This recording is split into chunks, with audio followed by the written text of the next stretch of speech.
stew, and her name is Minerva. Ouch! She's the flower of the flower. Ouch!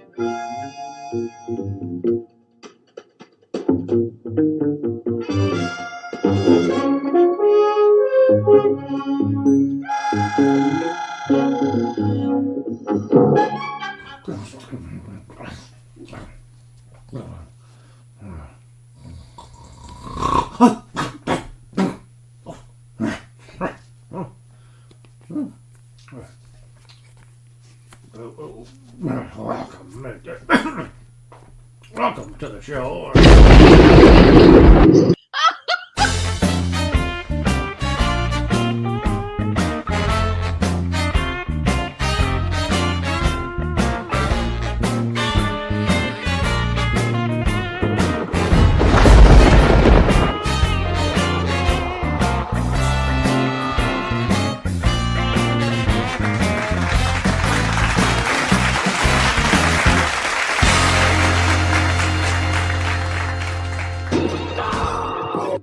Don't start! We haven't left yet! Hey. Look at me, 3 minutes early. Are you kidding me? And I'm paying for it because no one's watching right now. See, I'm a few minutes late and everybody has a cow. I'm a couple minutes early and nobody's here. So what are you going to do? Welcome, everybody. It is time for Aaron Live. Oh, my gosh. No, it isn't. It's Comics Cryptids. Wow, I'm so confused. Where am I? Comics Cryptids and Cannonballs is the name of the show since 2026. However, I have been doing Aaron Live drawing segments throughout the week. I'm telling you, when you have like multiple shows, different names, can get a little bit confusing. And I was born confused, and I'm not getting any less confused with age. So you have to forgive me. But anyway, yeah, this is officially Comics, Cryptids, and Cannonballs. And I welcome you all for this fine Sunday. And thank you for joining me and blah, blah, blah. Okay. We have a jam-packed show. We skipped last week. And because it was Easter, and I hope you all had a fine Easter holiday, a celebration of the resurrection of Jesus Christ. I hope you all at least acknowledged that, if not celebrated. But here we are back on the regular schedule. And, well, I almost said we're backed up. We've got so much stuff to do, but that's really not true because the stuff I was going to do last week, I'm just doing this week. So we're not really, but I still have a packed show of goodness and fun. And why didn't this go? I'm checking right now. You'll have to forgive me. This didn't go up on X. Why didn't this go live on X? I thought they fixed that situation. All right, so now I got to go put this on X. Forgive me for a second, if you will. You know, just when you want to reach out and embrace technology, it does this to you. All right. How about that? Now I posted it. Does everybody feel better about themselves? I don't know that I do, but so there we go. So now we're on X.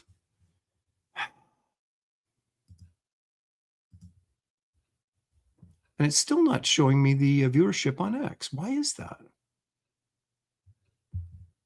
You pay good money for service and you just don't get it. I don't understand it. But you know where you do pay money for service and get it? Empire Comics, baby. There's the sign right above me. There's the hat right there.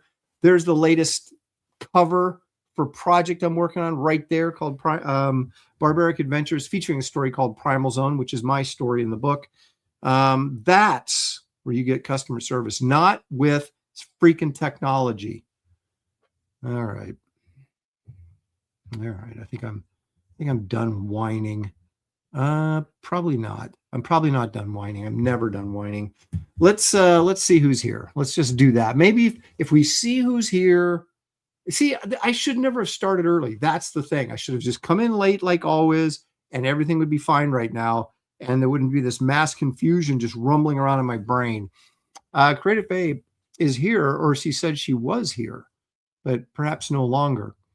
Stealth X5 is joining us. Leg Kick is here because Leg Kick is always here. Leg Kick is from the great state, the formerly great state of Washington, like the formerly great state of Oregon.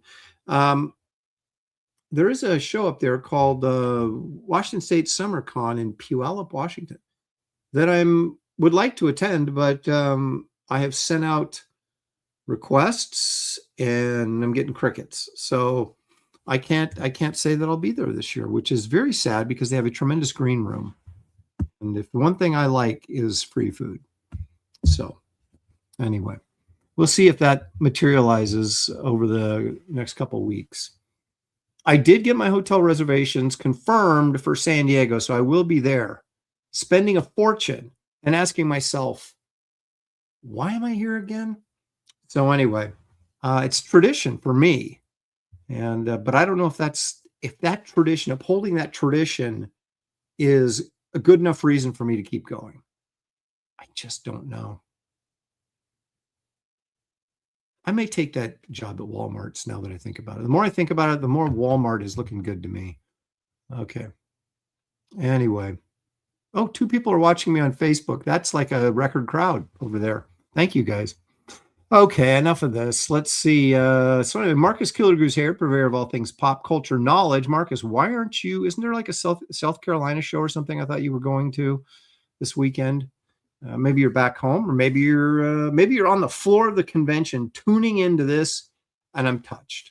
I actually had Andy Smith, Billy Tucci, send me a picture of a place called, they had big old banners called Empire, and they said comics, games, but they're a comic book store, and I am a comic book publisher. And I just said, wouldn't it be great if I could get Empire Comics to carry Empire Comics? Wouldn't that be great? Anyway. Pitty Ma's here. She's very upbeat. Hey, all. Happy Sunday fun day. Hail, Mr. Lopresti. Don't you love it when people pay you respect, call you Mr. or Mrs., if the case may be? Thank you, Pitty Ma. Appreciate that. Best Age Comics is here.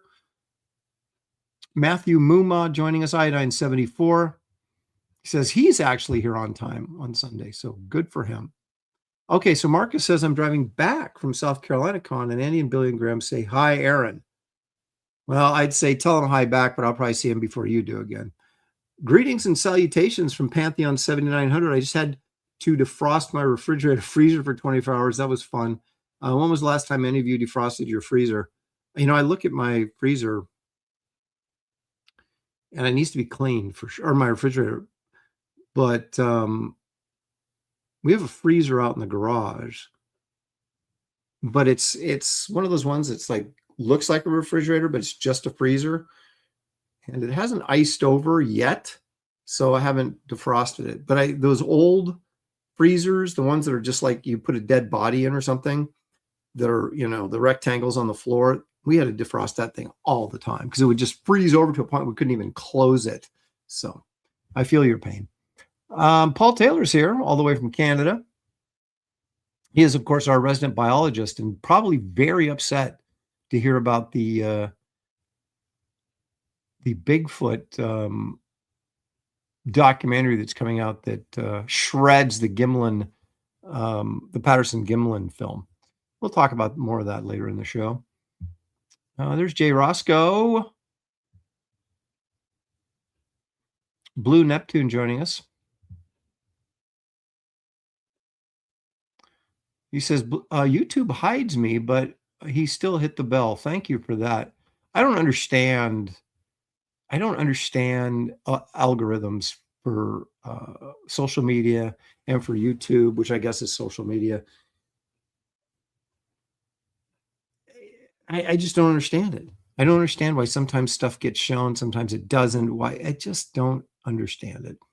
And I don't want to understand it, which is probably the bigger problem. If I had any inkling, if I was a younger person with different ambitions, I might look into it. But I'm neither a younger man, nor do I have different ambitions, so I'm not looking into it. I just am going to scratch my head. Eric N. Boyd Creations is joining us. Yeah, let's see, a lot of conversation going back and forth. There we go. Bob in KC says, is everything okay, Aaron?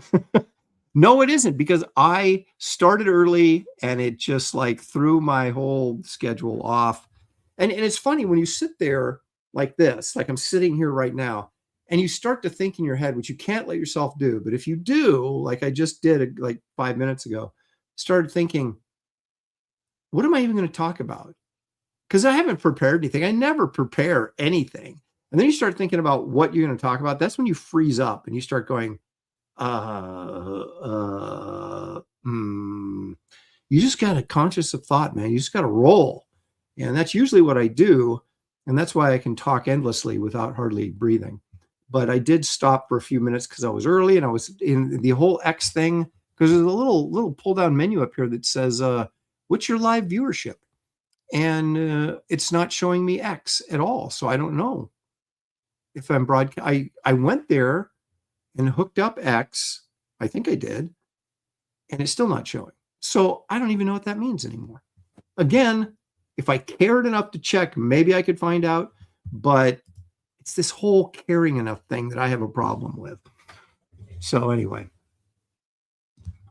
Paul Taylor translating for me, druthers equals preferences. That is correct. That is, I have these old school words that creep in every once in a while because I learned them from my mom and my grandmother back in the day. And they still stay with me today.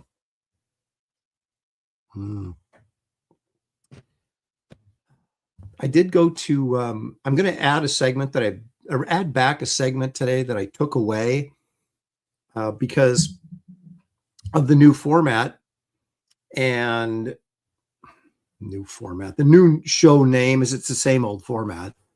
And, but I'm going to bring it back today because I did pick up some snacks at Trader Joe's and they're staring me right in the face.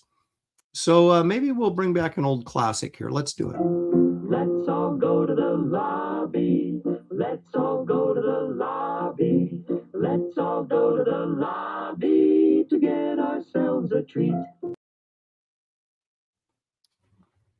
Dark chocolate covered honey grams with sea salt. Doesn't that sound good? And it's all drippy at the top, like chocolatey drippy. Let's see what's in here. I'd be lying if I told you I haven't had already 3 of these, but okay, so this is going to be number 4. The problem with these are they're kind of crunchy, so this is going to be loud. So I apologize in advance because I don't have any Frazetta art to like go to while I'm eating, so you're just going to have to bear with me. So it looks like it's kind of like a graham cracker or something in there, covered in chocolate with a little sea salt. You know, Trader Joe's, they might as well just be a snack store as far as I'm concerned, because that's all I get when I'm there. Because they always have these new and exciting snacks.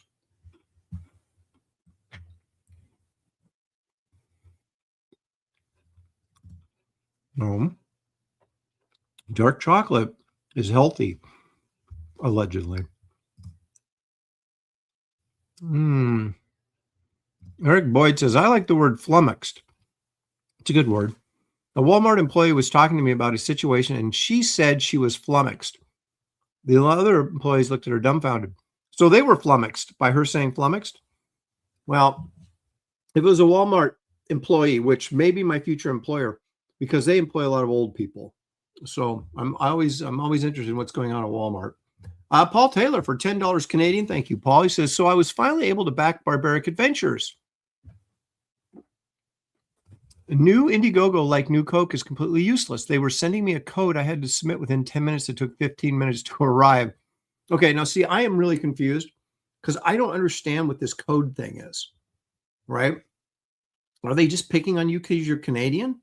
Now, Indiegogo is in Poland, right? So they're like, that's worse than being Canadian, I think. I'm not sure. You would have to tell me, but I don't understand what this whole code thing is.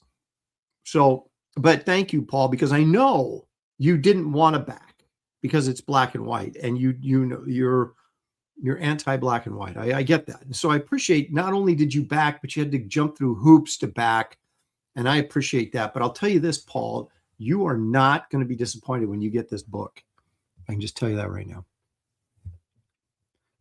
There it is. See, Paul is a biologist, and he's backing me up on this. Dark chocolate is good for your heart health. And so my heart is just pounding right now because it's so healthy. Matthew Muma says dark chocolate is so good. See, come on, man. The crowd's with me. Fat Tony says that sounds befuddling. See, now here we go.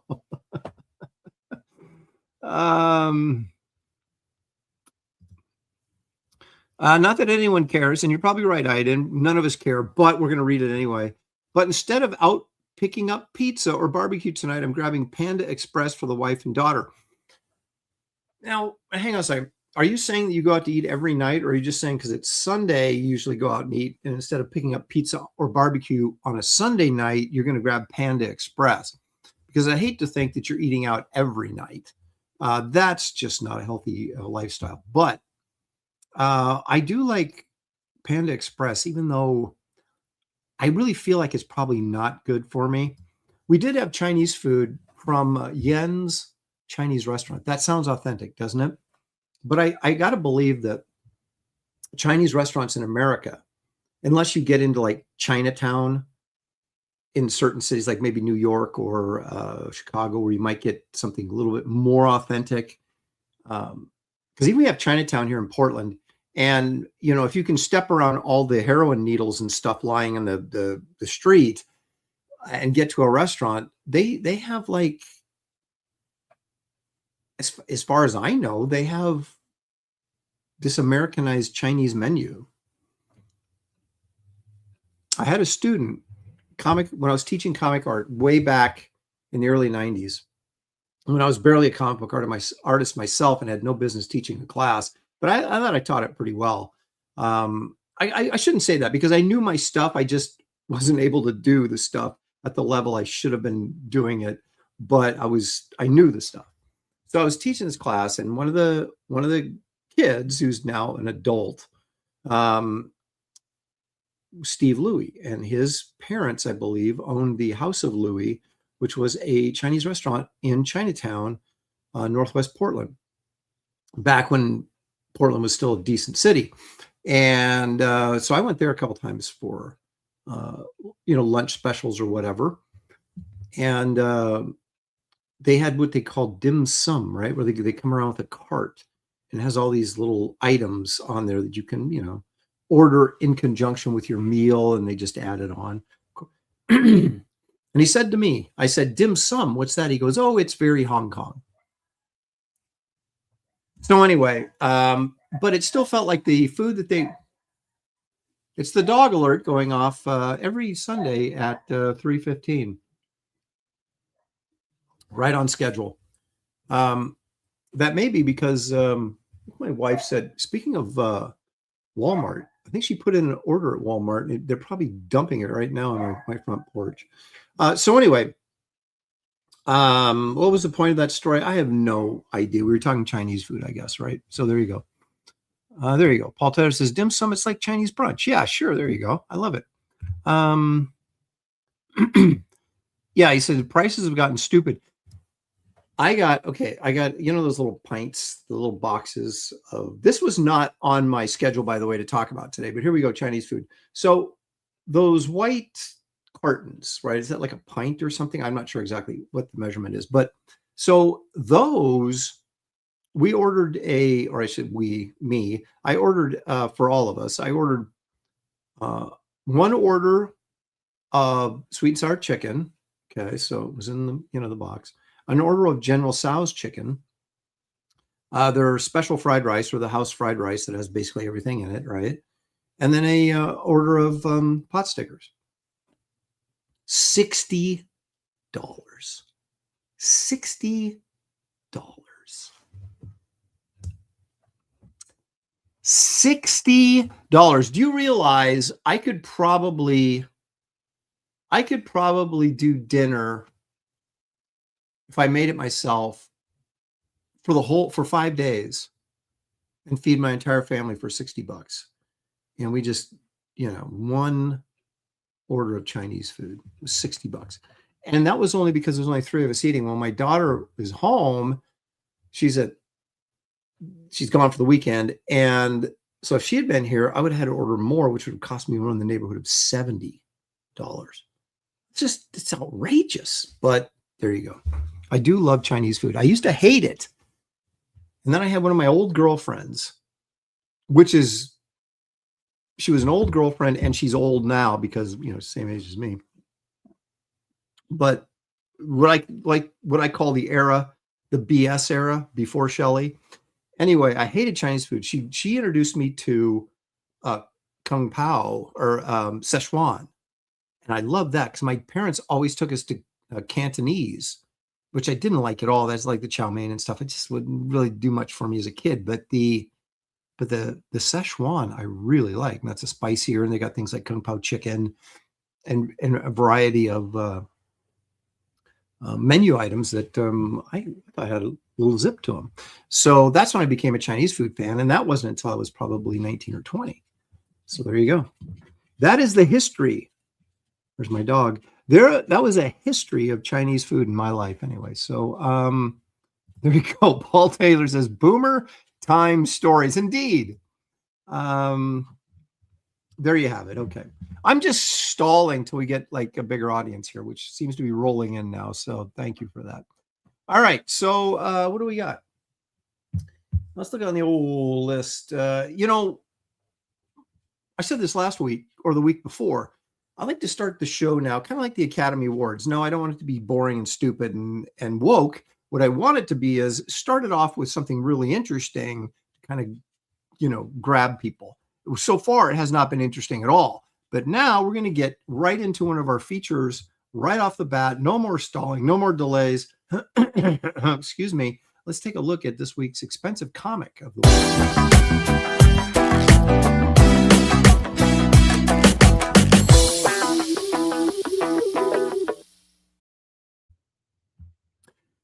So recently I looked up looking for ideas. How do you make your show more popular? And I either have to go full in on conspiracy theories or politics, which I do want to do neither. So apparently I'm destined for Walmart. Anyway, now that that's out of the way, excuse me for fidgeting. Okay, fidgeting, is that another word like flummoxed? All right, so this week I was looking around. I almost brought up a book that really I want to get, but I haven't gotten yet. That's kind of expensive, but kind of like not like ridiculously expensive, just kind of expensive. And I thought, does that really qualify for expensive comic of the week if it's not even, over $2,000? I'm like, that's not really an expensive comic. I mean, I guess it is to some people, but we want to go big on this show. So I changed directions last night as I was putting the show together and came up with this little gem. Let's take a look at this. I have to show you first. Boom, there it is. How about this rather graphic but classic crime suspense stories number 22, one of the most infamous covers in comic book history. So what do we know about this? Now, this particular one, this is on Metropolis Comics. Vince is a good dude. He runs Metropolis Comics right out of New York City. And they have quite a nice website and a lot of, and their prices are actually really, really good. So if you're looking for back issues or things like that, you might check out Metropolis Comics. That was an unpaid advertisement, Vince.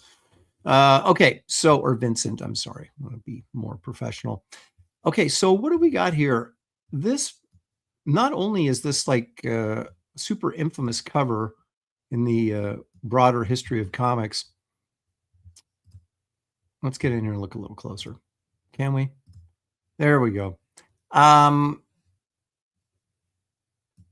It's also, this particular issue right here is a 9.4 off-white to white pages.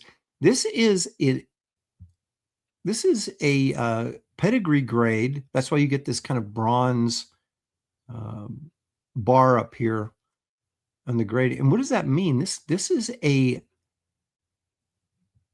Gaines file copy. You can see it right there. So what happened was Bill Gaines, who started EC Comics, he would always tuck away several comics from print runs and put them in a box in his office. And all these things were unearthed when he passed away. And so he had like a box of several books. I don't know if he did it of every issue, but he did it of like important ones or things like that. And so and I don't know how many copies. I know there's at least 2 because I know there's more than that, but I know that there's a graded 8.5 that came out of that box, but this is the 9.4. This is pretty nice. So this is a Gaines file copy, and I would assume there's probably 10 or less of the file copies. But even that on a book this sought after, that and normally would be considered not rare, but a harder book to find. When these file copies get dumped into the collecting market, suddenly there's a lot more available and could drive prices down. So you have to be very judicious about releasing these things into the collector's market. But anyway, so we have this, a 9.4, which I believe, actually, I don't think it's the highest graded, which is crazy to talk about. But so anyway, what's the story on this book? This came out, and many of you remember, this was probably what, 1954. Okay, I was going to say 52, but 1954. We know about Seduction of the Innocent, the book published by Frederick Wortham, who is a child psychiatrist, or, don't get me started on psychiatry. But anyway, he basically presented to Congress, to these Senate hearings, that comic books were a danger to the youth of America, and cited many examples, and this being one of them. And you could make a pretty decent argument that maybe a 9-year-old kid shouldn't be going into a newsstand and buying this. You might be able to make that argument. But anyway, of course, these Senate hearings led to the Comics Code Authority, which was around for a good 20 years with some muscle behind it before it became completely useless and just faded away. But anyway, so Bill Gaines was brought in to testify at this Senate hearing, and one of the senators asked him if he felt that this cover was gratuitous. And Bill Gaines said no. He goes, now, if we had shown her neck with all the blood dripping on, and the severed neck and the blood, he goes, that would have been gratuitous. So that was a pretty infamous, funny story coming from the Senate hearings, and which, of course, they were going to ban comic books, or so they had to come up. The industry had to self-police themselves by coming up with the Comics Code Authority. But this is pre-code horror. Yes, little Jimmy could go into the drugstore back in 1954 and buy this, and would bring this home, and mom and dad would probably go, what the, and throw it away, thus making it collectible and scarce for people like you and me to buy now. So anyway, there you go. What are they asking for this thing? They are asking $145,000 for this 9.4 pedigree book, Gaines file copy of Crime Suspense 22, one of the most infamous covers of the Golden Age. Let's go to our friends at Go Collect and see what they have to say about all of this. Okay, so there's 500 copies of this graded, which means it's not that rare. Basically, if you wanted a copy of this, you could get one if you had the money. Now, of course, when it says there's 500 graded copies, that means that's all grades. Okay, not just high grades, but any grade. So, and there's probably many that are ungraded floating around. So it's a gettable book. But look at this. Look at this right here. 9.8. That's got to be a Gaines file copy. It's got to be. So that was graded a 9.8. The one we're looking at is a 9.4. Okay. Let's show all. There's two of those. Two 9.2s. There's a 9.2 going up on Heritage very soon. It's not a Gaines file copy, but it is a 9.2, which is pretty impressive. So someone had the foresight to go out and buy this book and say, oh my gosh, this is the most horrific cover I've ever seen. I'm going to save this because it's going to be worth money. And he put it away and kept it in a 9.2. And there you go. So somebody, not a ton of people, but some people had the foresight to understand that these would be worth money years in the future. And I always admire people like that.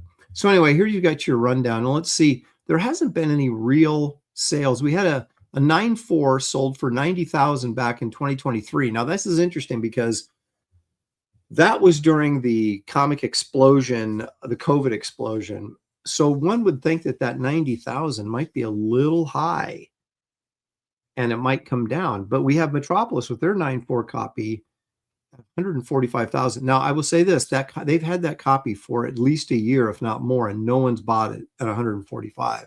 So it may be one of those things where they're not really all that interested in selling it, because that seems like that might be high.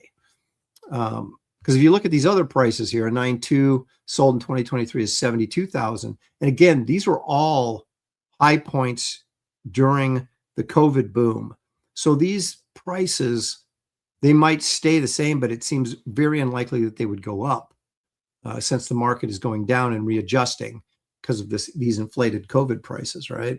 So all these sales right here are in 23. Now here we have a fair market of an 8.5 sold for 31 grand. That was, when was that sale? Why is it tricking me? Don't trick me. Give me the 8.5s. There we go. So that sold recently, an 8.5, and it was a Gaines file copy. It looks like, yep. Yep, that's the other pedigree one floating around out there at an 8.5, sold for 31,000. Now look, right here, in 2023, which is when those other books sold for, the higher grade ones we were just looking at, this book sold for $40,800. And then 52,000 in 2022, which was also part of this whole COVID boom. So it really, 23, it's starting to move its way down. So now we have a readjusted price at 31,000 for that 8.5, and that's a file copy. It's not just a rando. This is part of the pedigree of being a Gaines file copy, right? So this sold for 31. So we see the drop. It's dropped 20 grand. Okay.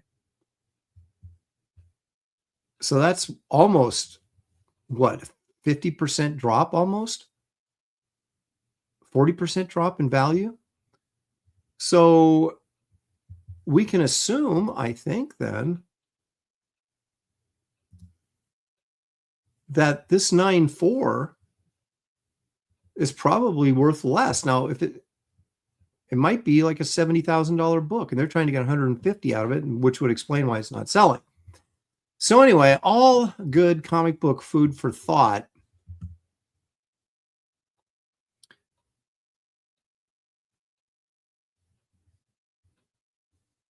Oh, there's Jimmy Owens saying, hey, I hope you and your family are well. Thank you, Jim. We appreciate it. You too. I know you've had some health issues here recently, and I hope that you're at least as good as you can be, all things considered.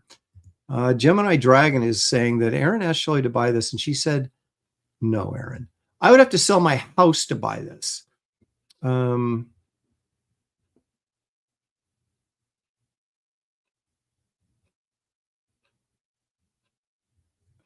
Yeah, people are talking about the prices and who's buying these stuff. And that's a question that I've always asked. Who is buying this stuff? Who has that kind of money? And it's got to be Hollywood people or corporate America, where they just, were fans when they were kids, or they want a piece of nostalgia to hang in the office, hang on their wall in the office and write it off. But yeah, it's not guys like you and me that are sitting around going, let's see, how can I get $100,000 together to buy one of these books? But the fun thing is you go to cons and you can actually see a lot of these books people have copies of them up on their wall, and you can go, excuse me, can I look at that? I want to, and you have no intention of buying it, but you pretend that you do, so you can hold it and look at it and go, oh, that's really cool, and give it back to them. So you can actually, in some ways, own it for like 10, 20 seconds while you're holding it, looking at it, and then you're giving it back. Or you're taking off running, which probably I wouldn't recommend doing. But yeah, actually putting it in my collection, that's never going to happen. But it is interesting to look at, and that's what we just did. So that is, folks, our expensive comic of the week. All righty.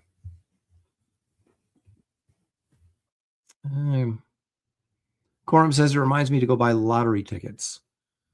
Yeah, I know, but honestly, think about this question. And I often ask myself this question because I am a collecting nerd, so I would ask myself this question.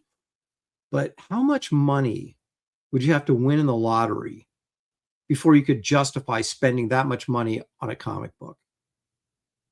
Right? So let's even make it bigger. Let's say I wanted to buy a Frazetta original, okay? Let's say I wanted to buy that Frazetta painting with the mammoth, and the back to the Stone Age, and the guy coming in with the blonde guy coming in with the spear, and the mammoth busting through the trees. Let's say I wanted to buy that. And that's probably now, I'll bet that's between $7 and $10 million at auction. And there was a time in the early 90s we could have got it for $500,000. Just saying. So how much money would you have to win in the lottery before you'd cough up $10 million on a Frazetta original, or a couple million on, say, like an Action Comics #1? How much money? Would you ever have enough money that you could justify spending that much money on a piece of artwork or a comic book? It's an interesting thought. Because I don't know. I don't know if I actually could ever spend that much money.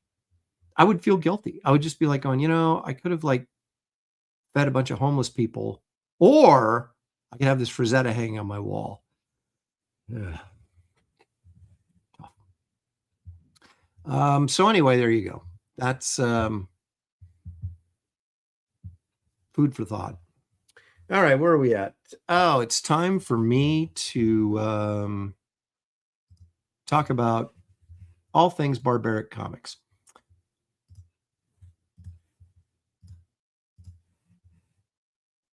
Because as you all know, I've yet to convince Taco Bell to sponsor the show, so I have to sponsor it myself. So what am I pushing? I'm pushing Barbaric Adventures, which is much to Paul Taylor's chagrin, a 64-page square-bound magazine format. That's 8.5 by 11, by the way. Black and white with very expensive tonal rendering that sort of elevates it, from my opinion, elevates it beyond color. Excuse me. Anyway, it's kind of a throwback to Savage Tales type magazines from the 70s and 80s, I guess. Savage Tales was around for a long time. Certainly kept John Buscema busy for quite some time. This particular book, as I said, 64 pages, has 3 main stories in it. One by me called Primal Zone, which is the cover behind me right there. An interdimensional dinosaur and caveman adventure, where we have a hero and a cave babe, and they fight cavemen and dinosaurs and stuff. A lot of fun. Very exciting stuff.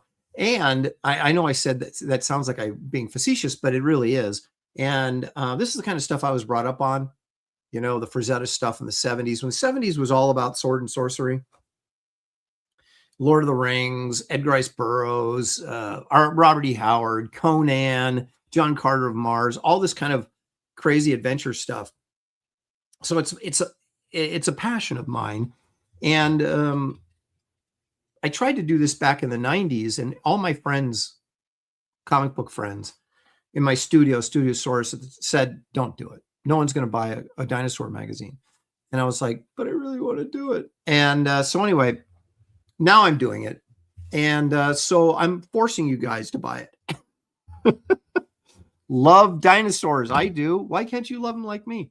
Anyway, so that's my story. David Williams is contributing the story of a young knight who battles demons to become a true warrior. And then Dan Lawless combines sci-fi and barbarism with his tale, Mars Madness, where we go to a futuristic Mars where high-tech society has fallen into savage chaos, and one man leads a rebellion against the factions that have seized control in this chaotic world.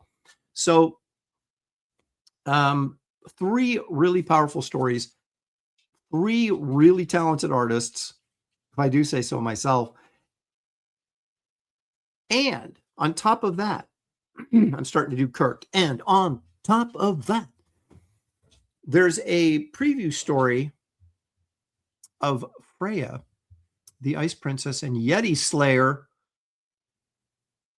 by me in there as well. And you get my 8-page, the original 8-page Primal Zone story I did back in the 90s when all my studio mates said, don't do that.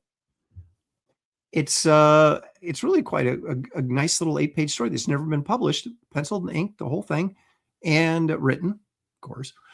That's going to be in this book. So you'll get the lead Primal Zone story plus the original 8-pager in there, plus the Freya preview story. So there's just so much jam-packed into this. It's ridiculous. You have 4 covers to choose from. This is mine. We like to call it cover A. This is David's, which we like to call cover B. This is Dan's, which we like to call cover C. And then we got Joe Jusko. I strong-armed Joe Jusko and also paid him a lot of money. And he did a cover for us featuring Freya, the Yeti Slayer. And there she is slaying a Yeti before your very eyes.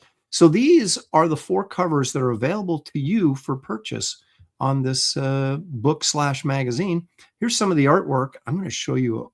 I shouldn't do this, but I am going to show you a page that I'm working on at the moment, because I was like, I'm showing you 3 pages. I don't want to keep showing pages. I want you to actually buy the book and then read it. I don't want you to actually buy the book, get it at home, and go, oh, I've seen all these pages. Aaron kept showing them online. But I am going to show you one that I'm working on at the moment. My dog is down here begging me to feed him, and it's not even dinner time. Will you go lay down? Go lay down. So you can see the ink wash technique that I'm using. This may be the best comic book page I've ever drawn in my life. And it's splash page. I really like this. And so anyway, this is the kind of art you're getting in my story. Here's Dan Lawless's Mars Madness pages, and look at this. There's an extra page in there that we just added for preview. Look at that close-up of that dude in that under lighting. It's fabulous. This is a really nice looking book, and David is in the layout stages of his pages, and when he gets one finished, I'll actually put it up on here for you to see. This is a nice little portfolio you can get as part of the campaign, but only if you back the Big Barbaric box. And this is also a 5th cover. This is the cover layout, color rough. It's not finished painting, which I've got to start working on this week. I mean, I have to start working on it this week. So you'll be seeing it evolve behind me on this easel right there and then in the coming next 2 weeks. But this is only available through the Big Barbaric box if you wanted to get that. So I wanted to make the Big Barbaric box, which is you can order that. You get everything in the campaign. And I wanted to throw some extra stuff in there to incentivize you guys to go big. And that's what the 2 incentives are, is that cover you can only get in the Big Barbaric box, which is going to mean it's super rare. And then probably more rare than that Crime Suspense 22 cover. And also the portfolio, which will be in that box as well, that you can't get anyplace else. We've got a sketchbook, 32 pages of barbaric stuff by me. That'll be signed by me. This print Snow Hunt featuring our Yeti Slayer girl. I don't know. She must be freezing to death in that outfit, don't you think, in the snow? But anyway, that comes signed. You can get that. Laser etched logo of Barbaric Adventures on a shot glass fits nicely into our collection of shot glasses we've been doing over the past 5 years. This is number 5 out of a series of 6. And here's some artwork that put up on the campaign for sale, and a lot of it is sold already. Like this piece is already sold, but I drew this on a live stream, And this piece, of course, will be in the sketchbook, the Barbaric sketchbook. So if you can't afford the original, you'll at least get a printed version of it. This will probably be in there as well. I got some pages for sale, my covers for sale.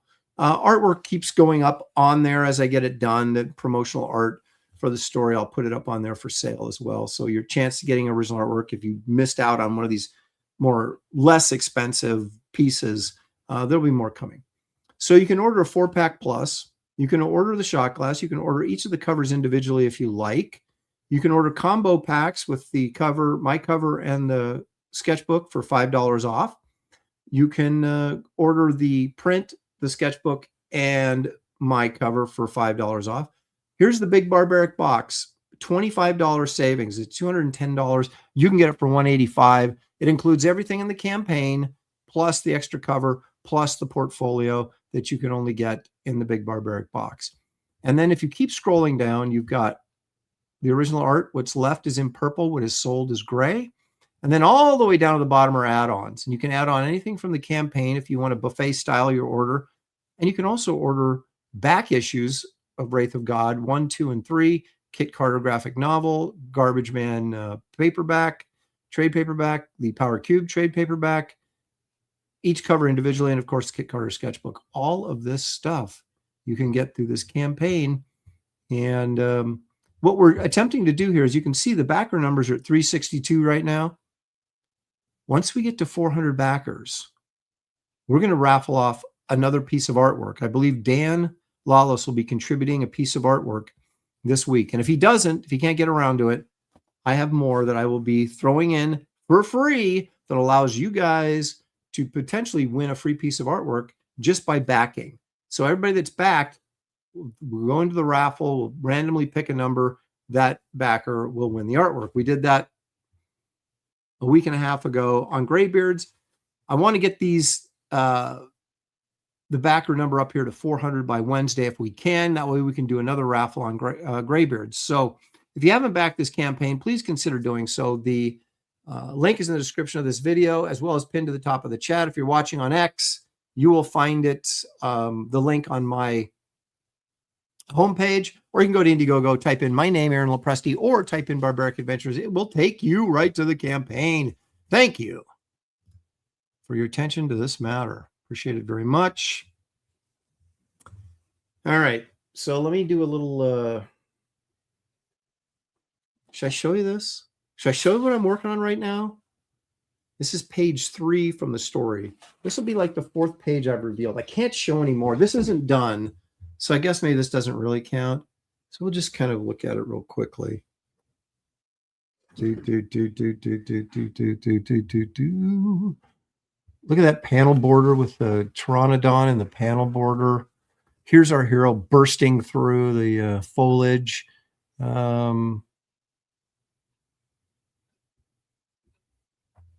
Okay, that's all you get to see. There it is. So you can tell I'm putting a lot of time and effort into this. It's very important to me. And I would appreciate you guys getting behind the project and backing it. It's going to be really super cool. And you do not want to be sitting at home on your computer and seeing everybody on X or Twitter showing their copy of Barbaric Adventures and going, dang, I should have ordered that. So get in the order. The campaign's live for 23 more days. So basically we have 3 weeks. This baby's shutting down. Indiegogo doesn't have in demand anymore like they used to. The campaign shuts down for 2 weeks, and then it comes back up, and it's very bizarre. And I want to get this book done much faster. That's why I have multiple people working on it rather than just me. So the campaign is not going to go on for 9 months.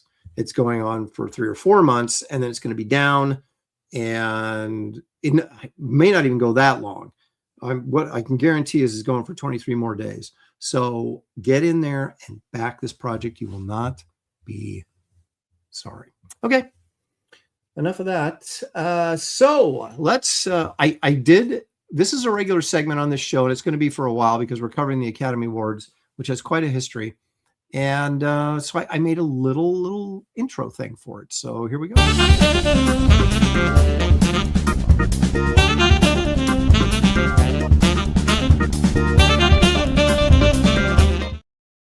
Okay. So the book I'm using for reference for this segment is a book called The Academy Awards, The Complete Unofficial History by Gail Kinn and Jim Piazza. I got this like 20 some years ago, but it's a great book. It doesn't go all the way to obviously only the Academy Awards up to 2000 and something like. So, once we get into the more modern stuff, I don't even know if I'm going to go all the way up to current Academy Awards because I just don't care enough about Hollywood. Has just really disappointed me in the last 25 years. So I may not go beyond the point where it matters to me anymore. But we're getting to I'm more interested in the history of the Academy Awards because I think there's a lot of fun stuff going on there. So anyway, let's take a look. 1930, 31. We're still in the eras where the Academy Awards covered 2 years. It was still in its infancy. And the big winner in 1930, 31 was a movie called Cimarron. And it was actually remade with Glenn Ford in the 50s. But what do we got here? So it's Cimarron's a story featuring Richard Dix and Irene Dunn. How about that? It's about the 1989 famous land grab that helped civilize the lawless frontier west at that point. So it was a very expensive film. It cost $1.5 million, and that was back in 1930. So that's some serious cash. The ceremony itself was held November 10th, 1931 at the Biltmore Hotel in Los Angeles. The host was Lawrence Grant. I have no idea who that was, nor do I actually care. Here's kind of an interesting little story. A child star and nominee for Best Actor, Jackie Cooper,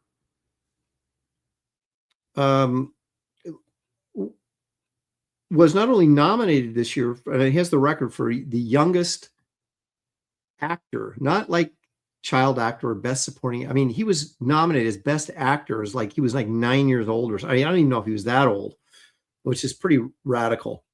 But anyway, a prohibition was on at the time.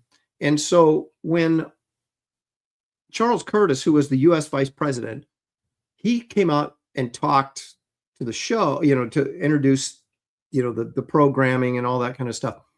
Half the audience got up and left and went out in the lobby and started drinking out of their flasks because, of course, prohibition, it was illegal to drink alcohol. So I don't know if that was a statement against him and the president at the time, or if that was just, they had to have their booze. So anyway, but Jackie Cooper, of course, was too young to be drinking. So he was, he fell asleep during the speech by Curtis. And so he fell asleep during the speech. And then by the time this dude was done talking, the vice president, everybody kind of worked their way back in. And basically they used the joke about Jackie Cooper falling asleep during the show, that he fell asleep on his actress's lap right next to his mother and didn't even wake up when he was nominated for Best Actor and they announced all this stuff. He slept through the whole thing. And the critics, of course, came out saying that it was a perfect example of how boring the show actually was. So even back then, in the 4th year of the Academy Awards, it was boring even then. And so a little Jackie Cooper couldn't stay asleep. So anyway, here we go. Here's our nominees for that year were Cimarron was won Best Picture. The other pictures nominated were East Lynne, never heard of it. The Front Page, I have heard of. Skippy, A Traitor Horn. Now, Skippy, of course, starred Jackie Cooper. Best Actor that year was Lionel Barrymore, won for A Free Soul. It's interesting. They say that Barrymore was much of a ham. He wasn't like the quality actor that his brother John Barry and his sister Ethel were. He's more of a ham actor. Now, he did show up in movies like It's a Wonderful Life and You Can't Take It With You, which were two Jimmy Stewart, Frank Capra films. But anyway, so he wins for A Free Soul. Best actress was Marie Dressler for Min and Bill. And best director was Norman Turog for Skippy. So Cimarron wins best picture, doesn't win best director, and doesn't win any acting awards, even though they were nominated. So there you go. So Jackie Cooper was nominated. Richard Dix was nominated for Cimarron. Frederick March, how about that? A very young Frederick March was nominated for The Royal Family, which basically was a story of the Barrymores anyways. That's kind of interesting. And Adolphe Menjou was nominated for The Front Page. Best actress, Marlene Dietrich for Morocco. Marie Dressler won for Min and Bill. Irene Dunn for Cimarron. Anne Harding for Holiday Path. And Norma Shearer. Remember we talked about Norma Shearer 2 weeks ago and how she won, but probably shouldn't have. And she was nominated for A Free Soul. Direction, Clarence Brown for A Free Soul. Louis Milestone, The Front Page. Wesley Ruggles for Cimarron. He didn't win. He won Best Picture, though. Norman Turog for Skippy. I can't explain that. Joseph von Sternberg for Morocco. Now, let's take a couple of sins of omissions here. Best Picture, City Lights by Charlie Chaplin was not nominated at all. That's brutal. And it's considered one, if you remember, it was considered one of the top 100 films of all time, and it's didn't even get nominated here. Boris Karloff did not get nominated for Frankenstein. I can understand that, but it's a pretty good performance by Boris. So certainly something that could have been considered. That's Marlene Dietrich there. We'll get to her in a second. And James Whale, of course, didn't get nominated for Frankenstein, which I'm fine with that, quite frankly. There's some directorial problems with that film. James Whale got better as he, got older. Okay, here we go. I love this Hollywood Babylon stuff here. I don't know if it's true or not, but boy, is it sure. It's sure good stuff. Listen to this. Marlene Dietrich, that's why we have the shot of sexy young Marlene Dietrich here, took Hollywood by storm and many of its biggest stars into her bedroom. Among her conquests were John Wayne, Yul Brynner, Brian Ahern, who I don't know who that is, Maurice Chevalier, Orson Welles. Of course, Orson Welles used her in his 1959 film, A Touch of Evil, and Douglas Fairbanks Jr. On the world stage, General George Patton. How about that? Took a little time out from the front to have a rendezvous with her. Now, Adolf Hitler was interested, but Dietrich wasn't. She later wondered how many Jews she might have saved had she accepted his offer for a little romp. Now, she collected scores of famous women as well, so she was an equal opportunity sex offender.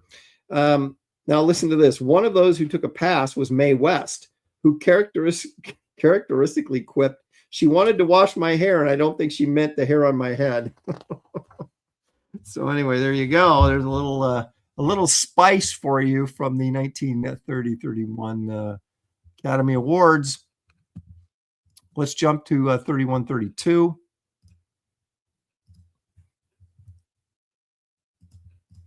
The big winner that year was Grand Hotel, featuring, of course, the wonderful Greta Garbo. Now, Grand Hotel is the first picture, and I think the only picture in the history of the Academy Awards to win Best Picture and not been nominated in any other category for any other award. So this is your Best Picture, not Best Director, not Best Actor, Actress, Supporting Actor, any of that stuff. It won Best Picture, but got nominated in no other categories. It was pretty wild. Now, this, of course, had John Barrymore and Greta Garbo in it. So among others, it was like the first movie of its kind where you had this all-star ensemble cast, which is probably why it won. Although I did see the live Broadway show of Grand Hotel on Broadway in New York. It was fun and entertaining. I have not seen this movie, though. But the real reason this year is important, at least to me, because right here, Frederick March won Best Actor for his portrayal of Dr. Jekyll and Mr. Hyde in the film, of course, Dr. Jekyll and Mr. Hyde. The controversy this year was that it was a tie between him and Wallace Beery for the champ. The problem was Frederick March actually won outright by 1 vote. But they had a rule at the time that if it was within 3 votes, they called it a tie. So Wallace Beery was then awarded at the ceremony. It wasn't even pre-planned. They counted up the votes, and the guy said, "Whoa, we're within 1 vote." So this guy that was part of the counters there stepped up and said that it, declared Wallace Beery a co-winner, which many people at the time then thought that he had really overstepped his boundaries there. And but no one took the award back from Wallace Beery, because Wallace Beery was a bit of a thug, and nobody wanted to get beat up. So anyway, there you go. That was kind of the interesting thing about that. Helen Hayes won for Best Actress. Best Director was Frank Borzage for The Bad Girl. And Walt Disney won a honorary award for the creation of Mickey Mouse. How about that? So your pictures that were nominated that year in 31-32 were Aerosmith, Bad Girl, The Champ, 5-Star Final, Grand Hotel, which won, 1 Hour with You, Shanghai Express, and The Smiling Lieutenant. Not a great collection there. And Aerosmith, of course, was not about the rock and roll band. Wallace Beery and Frederick March tied. Marie Dressler was nominated for Emma. She had won the previous year. Lynn Fontanne for The Guardsman, and Helen Hayes won for The Sin of Madeleine Claudet. Direction, Frank Borzage for The Bad Girls. Of course, King Vidor was nominated for The Champ, which was the Wallace Beery film, and Joseph van Sternberg for Shanghai Express. So those were your nominees and your winners that year. Let's see, we got some unmentionables here. Frederick March, here's something that Shelley Winters said. She goes, Frederick March was able to do a very emotional scene with tears in his eyes and pinch my fanny at the same time, said Shelley Winters. How about this? A little bit more Marlene Dietrich. At the age of 60, Marlene Dietrich was summoned to the White House by President Kennedy and was received in his private quarters. Seduction was inevitable, and she helped him remove the wrapping that supported his fragile back. Afterwards, the president asked Dietrich if she had ever slept with his father. She said no, and the president was delighted to have finally gotten somewhere first before his old man did. What a family. That's the Kennedys, folks, right there. So there's a little bit more juice for the... And we're going to do one more and move on with the show. And that, of course, is 1932 and 33, where your big winner that year was a film called Cavalcade by Noel Coward. How about that? This ceremony was 1934 in the Fiesta Room at the Ambassador Hotel. So it seemed like they were always in the Ambassador Hotel, just shifting ballrooms. Cavalcade cost Fox a nice piece of change through the studio, though the studio was rewarded by the critics for this Noel Coward high-class soap opera. Audience didn't see the point. The New York Times praised Cavalcade as the most affecting and impressive picture. One senses the genuine quality of the film and also the advantages that have been taken of the camera's far-seeing eye. So they liked Lloyd's direction, and it was a critical acclaim, although apparently did not do too well with the audience. So in 1932, 33 as this year is, the last year where they split years, it goes on from there. Next week we'll start with 1934, and it goes every year as its own year. Best actor this year was Charles Laughton for Private Life of Henry VIII, and the best actress, now this surprised me a little bit, was Katharine Hepburn in Morning Glory, because I was like, wow, did she win that early? But she did. and was not a very popular actress in Hollywood. In fact, she was dubbed a box office poison for her stiff New England accent, but she went on to win 4 Academy Awards and actually rejuvenated her career that looked like it was on the ropes in 1940 with the Philadelphia Story, but we'll get to that down the road. So this year, Cavalcade won Best Picture. A Farewell to Arms was also nominated. 42nd Street, I'm a Fugitive from a Chain Gang, Lady for a Day, Little Women, The Private Life of Henry VIII, She'd Done Him Wrong, Smiling Through, and State Fair. Judas Priest, they apparently nominated every film that came out that year. But there are some good movies in there.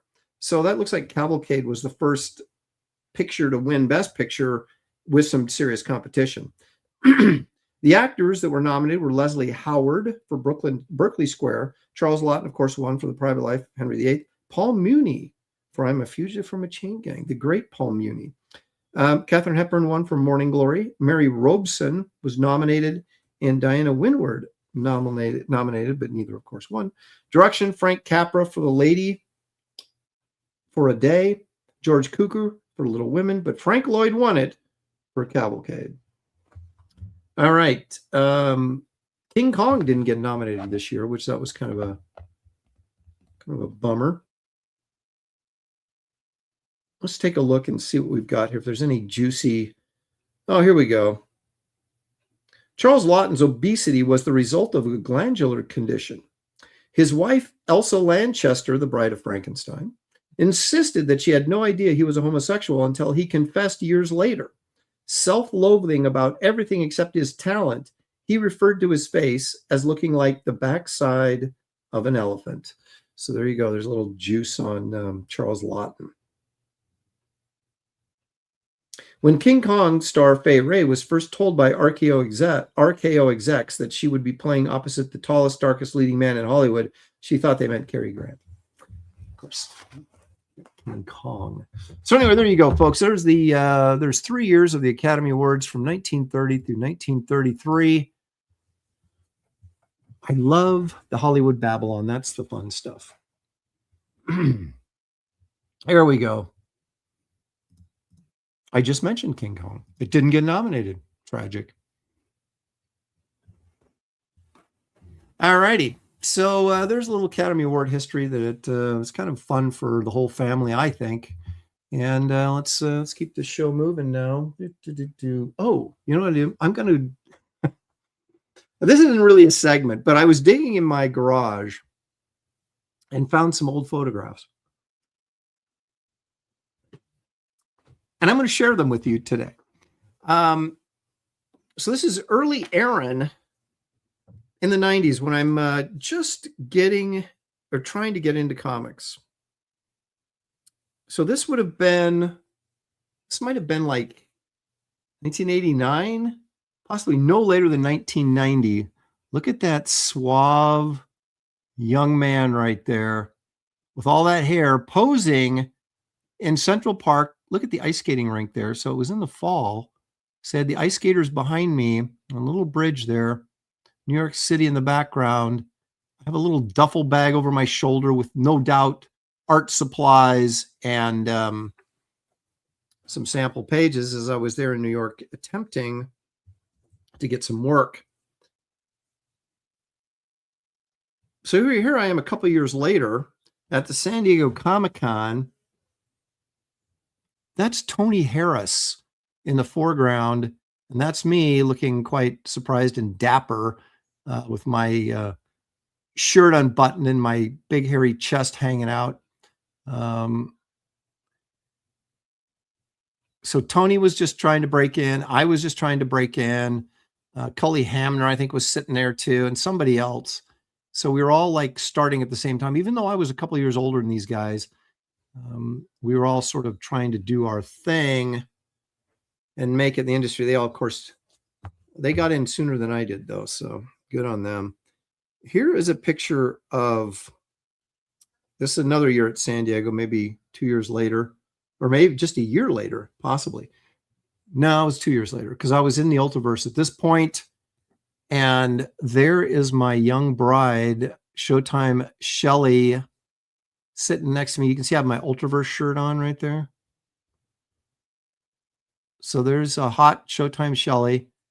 That is Linda Ryan over next to her, Paul Ryan's widow.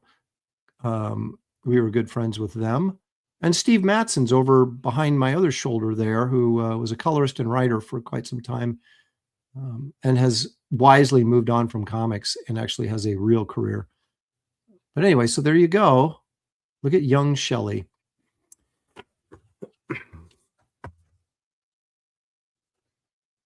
Now, I've talked about this studio that Gary Martin and I put together in the 90s called Studiosaurus.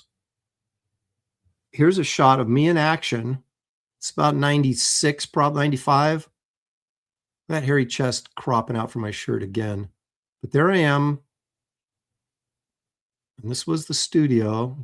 We had a bunch of guys in there. That's me going through the mail. Here I am working in my little studio space. I believe Randy Emberlin was sitting right here.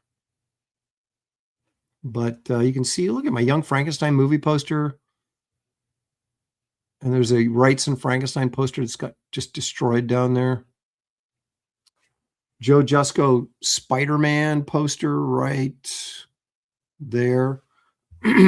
And check out the wall, that black and white picture. I don't know if you can see it very well right there. That is a Bernie Wrightson original of Uncle Creepy from the letters page of Creepy magazine. And then I got a picture of Shelley up there and all sorts of fun stuff. So we were actually in the studio. Here's we had just moved in, or we just rented the place, and we were still trying to put it together. There's a very young Terry Dodson.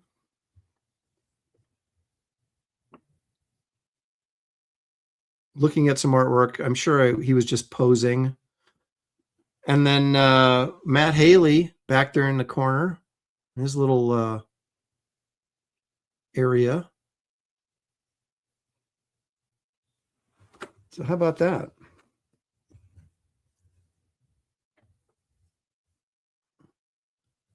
And look at this picture from San Diego. This was early 90s as well.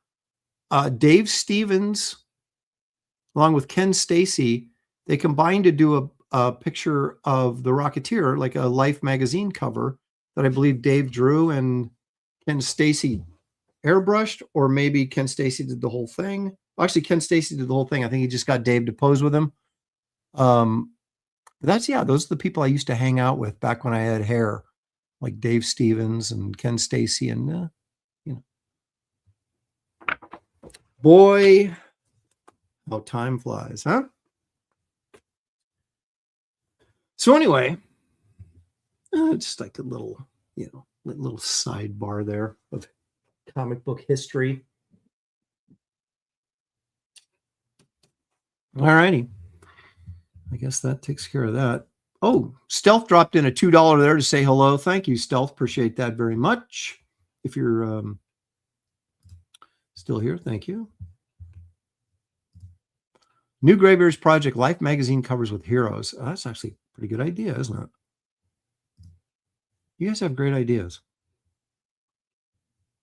Pantheon says Shelley is the reason why nobody remembered you back in. That's true. They all remembered Shelley and no one ever remembered me. Oh, well. Matthew Mumaz, comics are a real career, Aaron. Yeah, Pink Shirt Lopez. Well, it seemed like a good idea at the time. I'm getting a lot of crap for the pink shirt. I don't know. I love that shirt. I really did. I don't know. And here's the thing. I never bought my own clothes. Like either girlfriends or my wife bought clothes for me. I would, like I said, I would, if I could fit into them, I'd still be wearing the clothes I had in high school if someone wasn't buying me clothes. I don't know where I got that pink shirt, but you got to be confident enough in yourself to wear a pink shirt. And boy, I was confident in myself. So there you go. All righty. So as we move along, let's move out of memory lane And okay. All right, just want to make sure I was getting everything in order. Take a look at some comic book covers by someone who's way better than I am.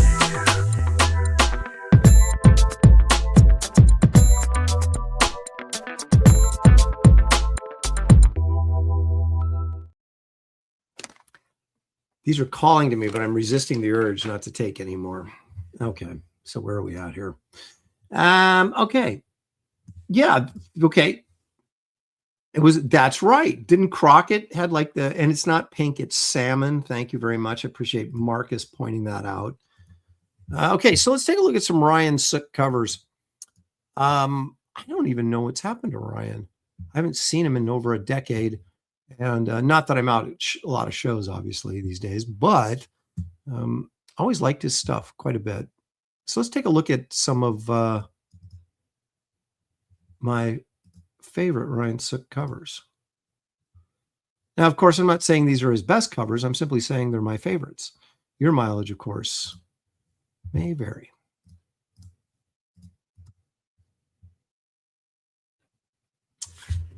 The one thing about Ryan is Ryan draws really well. He has a little bit of an Adam Hughes vibe to his stuff, although he doesn't really draw like Adam. So I'm not going to say that but his finishing, his colors and his values and stuff are very reminiscent of Adam. And so there is that sort of quality. But I don't think that, like, his faces don't look anything like Adam Hughes. And Corum says these better. Wait a minute here. Sure I get that right. Corum says these better not Sook.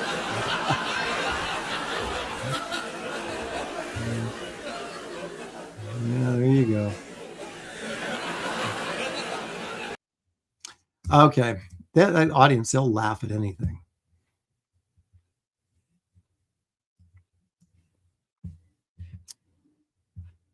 Boom. Okay, so this is like a tremendous cover, by the way. And one of the few times I think that DC Comics actually used Grifter. But he did this whole, I worked on Future's End. And am I in this issue?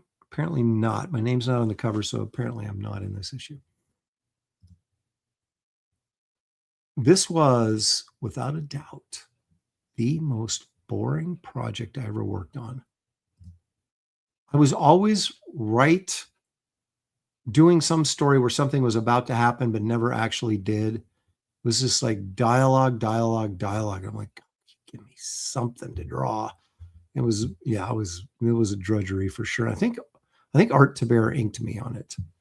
I wasn't the only one that worked on it. It was like this massive crossover, and it went on forever. Okay, how about this? Artifacts from Top Cow Studio.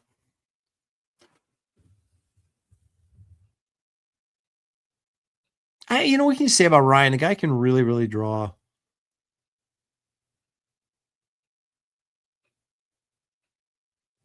So the hair's kind of Adam Hughesius. I mean, there are elements that he picked up from Adam clearly, but like I said, the face, this is very much a Ryan Sook face. It's not. So I don't really look at him as being someone that's like a Adam Hughes knockoff. He's kind of doing his own thing, but he's taking elements, and how Adam colors and things like that, which I've done myself, because I think Adam may be the best colorist in comics, probably is. So getting, but this is just, this is kind of a basic layout, but it's a very effective one, probably because it's drawn so well. That goes a long way. You can take a very, how should we say, a very, not predictable, but, and I don't want to say cliche, but standard, let's try that. Very standard sort of cover layout where nothing's really happening. You're just posing some characters. But if you draw it really well, you can get away with it and people think it's brilliant. And that's the case here. I just think this is really drawn well. So I don't care if it's, kind of a standard design or not.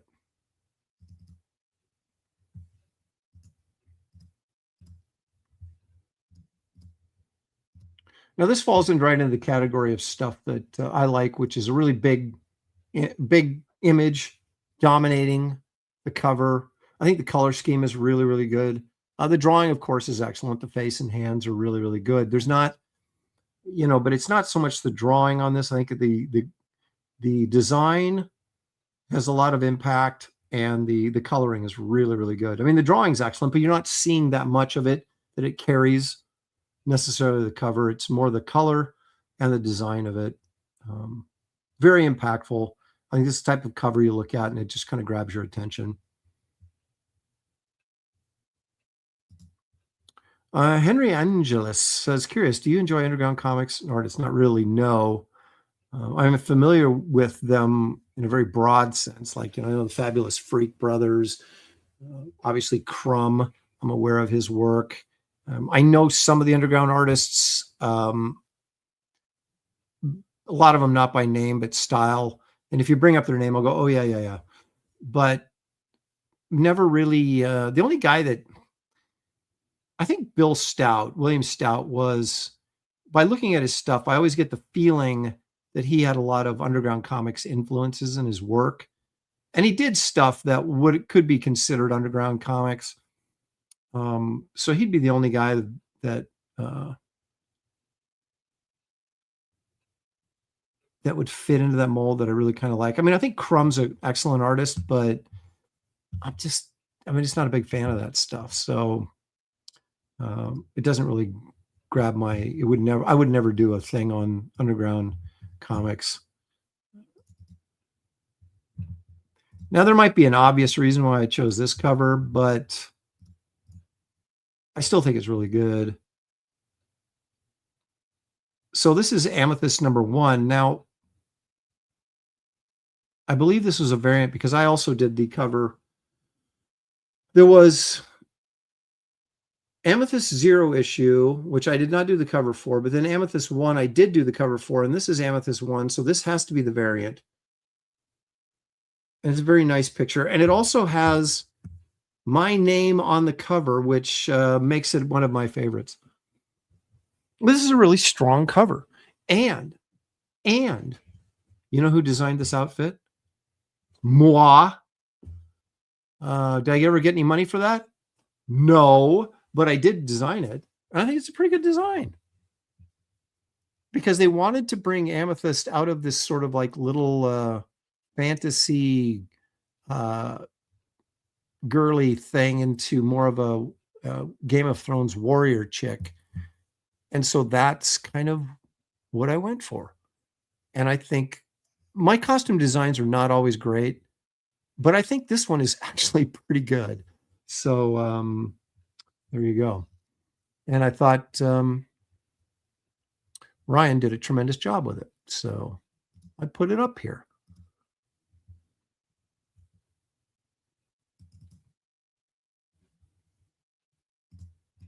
Now this one is up here. It's a good cover.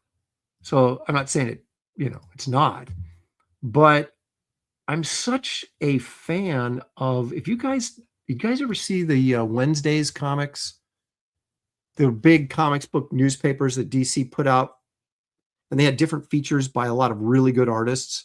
One of them was and they're like Sunday newspaper strips. The one that I thought was really killer was Ryan Sook doing Commandi or Commandi. No, it's Commandi, right? And so because those books, or pardon me, those newspapers, when they came out, there was no cover. They were just like a Sunday newspaper page that you would buy at the comic shop. They were folded up and everything. So they opened up and you could read them just like a Sunday color comic strip insert. And he did one called, he did the Commandi story. And I just thought the artwork in it was fabulous. Fabulous. It was incredible. And so because this is a Commandi cover and he didn't do one to any of those strips, I picked this one just as a tribute to the greatness that he did on the Commandi books or the newspaper strip. Now those newspaper strips, if you didn't get them, were collected in one oversized hardcover by DC that you can get. And there was some really nice really nice work in there by just some really top artists. Unfortunately, I wasn't in there, but everybody in there was really good. I think. I don't think there was somebody I went, why is he in there? But it was really, really good.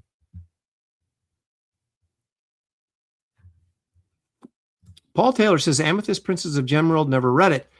Well, if you read the one that I did, or if you go back and read the one I did, I think they collected it. There was only 7 issues because it got canceled, which when they said, hey, we're doing this, I went, okay, how long do I have? 6 issues, 7 before this is canceled? And I was right. But Christy, doggone it. I got to remember, Christy Marks wrote it. And it's really good. It's a really good read. It's only 7 issues because the ending will feel a little truncated because it was supposed to be 12. And they were like, the sales on this are so bad, we're canceling it now.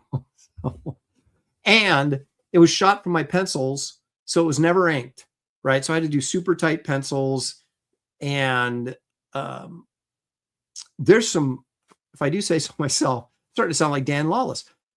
There's some really nice work in there by me. And so it's very obscure, but it's actually a pretty good read. And the artwork is pretty good. So, and I had to design everything. That was like probably the hardest book I ever worked on because everything was brand new. I had to design everything from page to page, armor, cities, which was really hard, all the costumes, interiors, just like, there was this one where the women went into this bathroom. They're in this, and I had to design a bathroom that like didn't look like a regular bathroom, but it looked like a bathroom. It was really a challenge. So I didn't do the toilets, but I just did the sinks and stuff, and they had to look like a sink, but they not like what we consider a contemporary sink. So. And I still don't think I really pulled it off, but it was still a little too modern. But anyway, so, I'm not, like I said, it didn't get any publicity at all. It just came and went and forgotten, but I did some pretty good work on it. So anyway, getting back to Commandy and Ryan Sook, this is it's a really good Commandy cover. I like the fact that he's kind of sitting there with the gun up and, the Lincoln Memorial's all shot up. All right. In the same vein as Commandy is this. Now, this isn't a comic book cover, but it's still a cover, so I guess it counts. This might be, well, it's certainly one of my top 3 Ryan Sook covers. This is the Planet of the Apes cover from the Overstreet Comic Book Price Guide.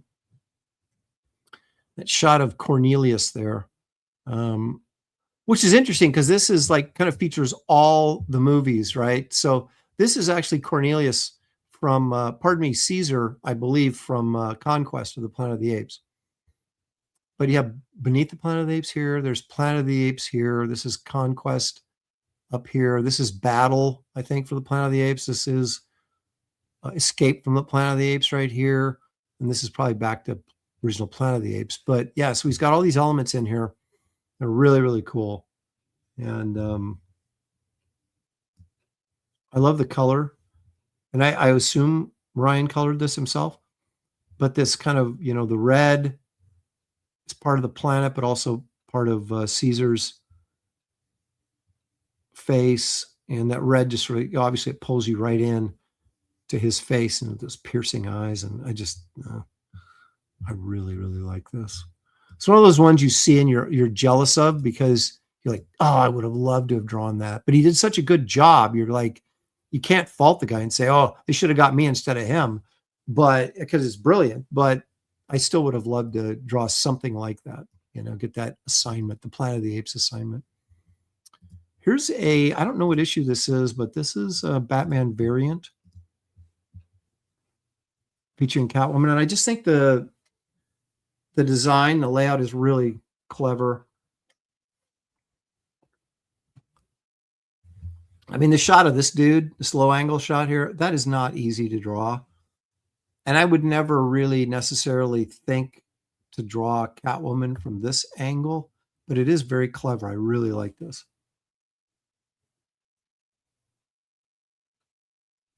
Like I said, it's a variant, but I don't know what issue. You guys probably do.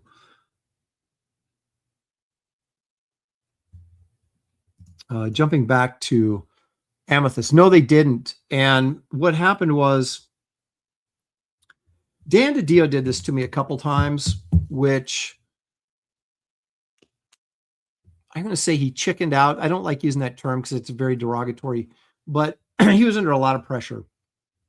And so he wanted to do some stuff, but then at the last second would kind of get the feeling this may not sell well. We've got to, cut our losses before we start, which is an attitude you don't necessarily want to have, but it is a very realistic one. So I always understood, even though I didn't agree with what he did. One of those was Garbage Man, which I originally did for DC Comics. That was supposed to be a regular ongoing series. Okay. But then he was like, okay, if it doesn't sell, it's going to be so he was always trying to, as we went along, he would talk himself out of stuff and then say, well, I don't think this is going to sell, so let's do it like this. And to his credit, he never pulled the rug out from underneath me. He just changed formats. So then Garbage Man became a miniseries. I said, that's fair. I mean, it's, let's do a 6-issue miniseries, see how it goes. And, that made sense to me. Well, then he didn't want to commit to a miniseries. So it's supposed to be a backup story in Batman. And I thought, well, that's not ideal, but at least it's in Batman. So everybody that reads Batman, which of course is their #1 seller, is going to see Garbage Man. So that's a good idea. Okay, I'll do that. Well, then he pulled it out of that. And then he did the worst thing that you could possibly do, which is put it in an anthology. And that's exactly where Garbage Man ended up being. And so by trying to keep it from being a failure, he ensured it became a failure by putting it in an anthology. And the same thing happened with Amethyst. It should have been its own series. But instead, he stuck it in Sword and Sorcery anthology with 2 other books. And so it was king-sized, right? So because mine was 22 pages. And then there was 2 other stories in there. So you take an obscure character that a lot of people aren't going to buy to begin with, stick it in an anthology that no one's ever heard of, and then you have to charge more money for it because it's extra pages. So none of it was destined for failure before it even left the office. And it would have been much better off just doing it as an ongoing and called it Amethyst and see what would have happened. Instead, it was Sword of Sorcery, Amethyst in Sword of Sorcery or something like that. And so I just think overthinking it sort of caused it a premature death, even though I'm sure it wouldn't have lasted anyway. But anyway, getting back to Ryan Sook, this is a great cover. The coloring, again, is fantastic. Very simple, but very effective. Very strong image and a unique presentation of the image it's not so unique that it's distracting. It's just really interesting. And so that's a cover you look at and go, I'm buying that for the artwork, which is the goal of having a cover artist, is getting people to buy it just for the cover art.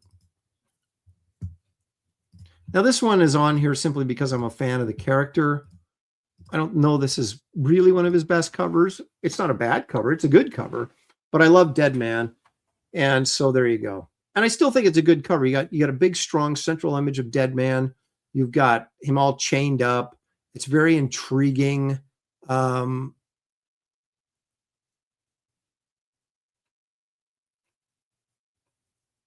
So this is kind of, I would buy this just based on the cover. I just think it's cool. But I'm also, like I said, a big Dead Man fan. This is traditional Dead Man, which is the Dead Man I grew up on, the Neil Adams Dead Man, right? Not the Kelly Jones Dead Man, which, was a Dead Man for a younger generation than me.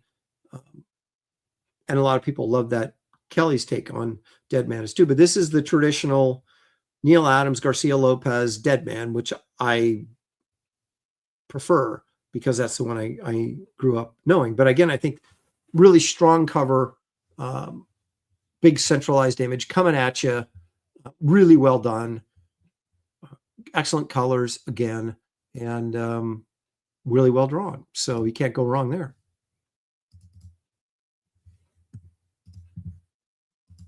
All right. I'm only picking this one because of what it represents. Yeah. It's a good cover. It's a really good cover. It's well drawn. It's, it was well designed. But come on, it's Karloff as the Mummy. I'm taking that any day of the week.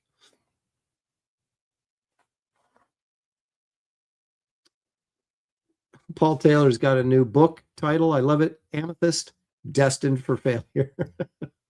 Well, it was. And we're getting so off topic. But the problem with the New 52 was that they launched with all of their best books, all their best titles, right? And the idea, the concept of the New 52 was we will take the six, eight, whatever lowest selling books every month, or wasn't every month, but they'd run it for a year. That was supposed to be the idea, right? So everything got a 12-issue run. And then the lowest selling ones at the end of that, those would get dumped and they'd introduce 6 more titles or 8 more titles. I can't remember if it was a sales number they were looking for that you couldn't drop below, or if it was just whatever the bottom 8 books are, we're going to replace. So then you would bring in new titles, right? Well, the problem is you just launched your New 52 with your best books, your 52 best books, right? And so anything you take away from that and add on is going to be a lesser title just by how it's set up. So it basically, what you have is your bottom books are always doomed for failure because they're always going to be not necessarily lesser quality, but the recognizability or the popularity of the characters is going to continue to drop as you continue to replace those lower selling books. And that was a problem with the New 52, at least the bottom half of the New 52. So I was drawing Justice League International, which was a top selling, not a top selling book, but it was selling over 40,000 a month. And so it was right sort of in the middle, but they dumped it because they had too many Justice League books. That Jeff Johns apparently wanted to get rid of our Justice League book because he didn't like it. He wanted and plus David Finch was supposed to be coming out with a new Justice League book. And so that was like too many Justice League books. So get rid of the Red-Headed Stepchild, which was Justice League International, which was actually selling pretty well and was pretty popular. Dan Jurgens was writing, I was drawing. So we got dumped when we shouldn't have. And then so then it's like, well, what are we going to give Aaron? Well, okay, well, now Justice League gets done. So the replacement book became Amethyst, which you're kidding me. You're dumping Justice League International, which was selling over 40 and replacing it with Amethyst? No. So anyway, I kind of got on this downward spiral because my book, which was actually doing fairly well, got dumped when it shouldn't have got dumped. And so anyway, there you go. It's a sad story, but it's my career. Anyway, this is a really cool, look at this, a yellow, purple complementary color scheme, which is kind of bold. I'm not one to go that direction a lot, but I do like how this turned out.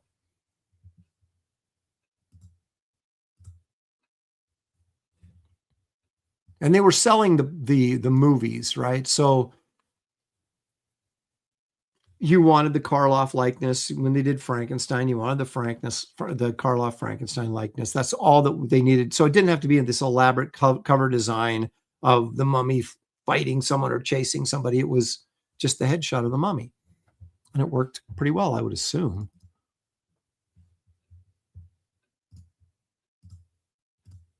All right, this is probably my favorite Future's End cover that Ryan Sook did. And not just because my name's on the cover again. But you have the Batman Beyond, who I got to draw a little bit of Batman Beyond, but not a ton. This story was basically... I hate to call it a ripoff of Terminator, but it's essentially the Terminator in the DCU. But I really like this cover. Although Wonder Woman there is kind of gross. But yeah, so you got all the heroes being turned into these robots, and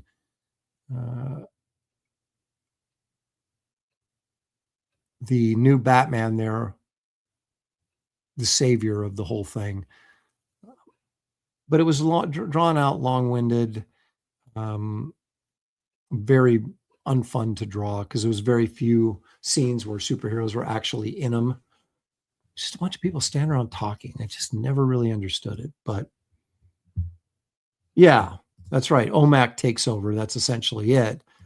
But it was very much like the Terminator, because they're going into the future, then back into the past to stop it and all this kind of stuff. So, but this is a really nice cover.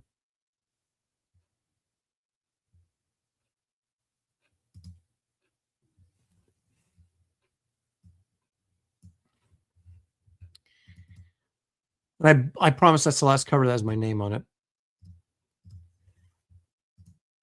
Okay, so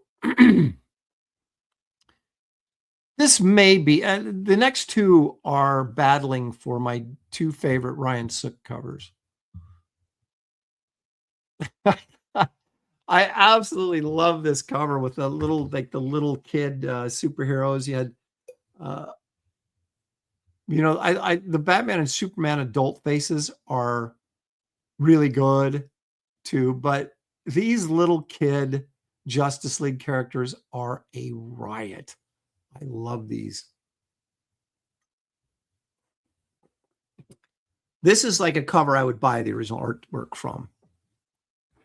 I'm sure it's several $1,000s, but you know, all things being equal, if I had the money and this was available, if I could have contacted Ryan and gone, hey, before you sell that cover, I want to buy it from you, and I was able to pay whatever he was asking, I would have bought this cover, because I love this cover. And look at Wonder Woman's big clunky hands she has here.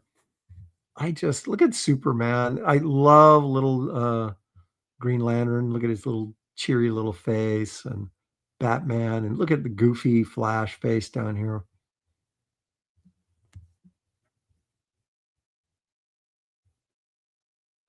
I would put, if there was a poster of this, I'd put it up on my wall.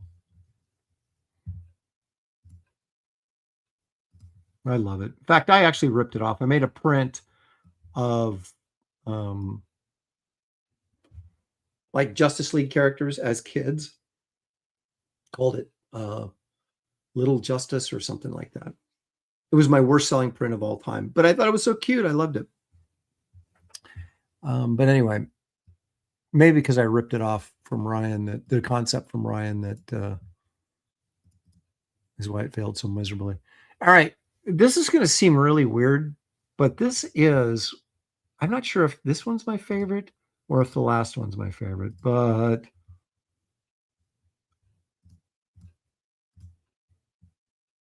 this OMAC cover, I love.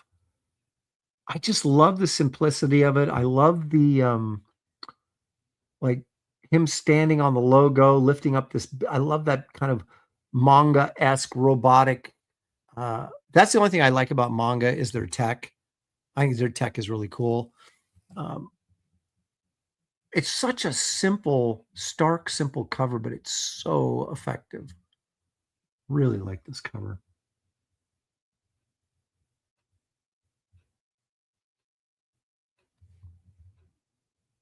Yes. Gemini Dragon says it's the let me see if I can do that. The Atlas idea. Yes, clearly.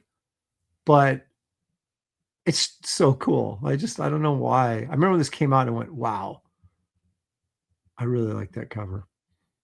And I don't know that I ever bought the comic. I should have bought the comic just for the cover, but I don't know if I did or not. You know what? DC probably sent it to me for free. That's probably why I didn't buy it.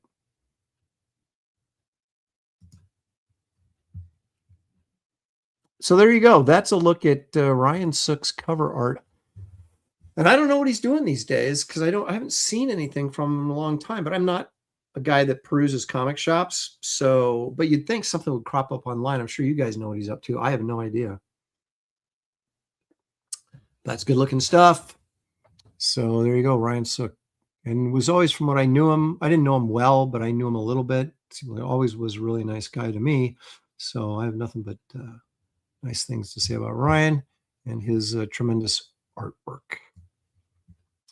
All right, so there's some covers for you, and it's really kind of dumb of me to put my segments in this order, because you don't want to show Ryan Sook's artwork and then show your own, but that's exactly what I'm going to do.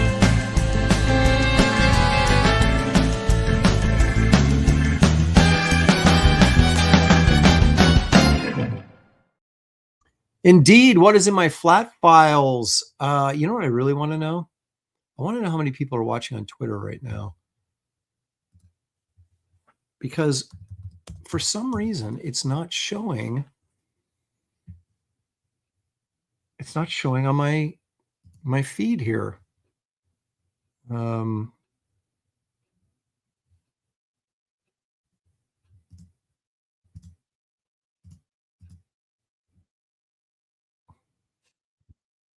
you go. Can you hear me? That was me on X. So it is showing on X, but I don't know. Okay. Yeah, let's see here. Next segment, Aaron's drawers. No, I don't think we're going into that. I don't have particularly good underwear anyway. I'm just kind of whatever's on sale. So, okay. What was I going to show you guys? I know I was going to show you something. Where is it? That would be helpful if I could.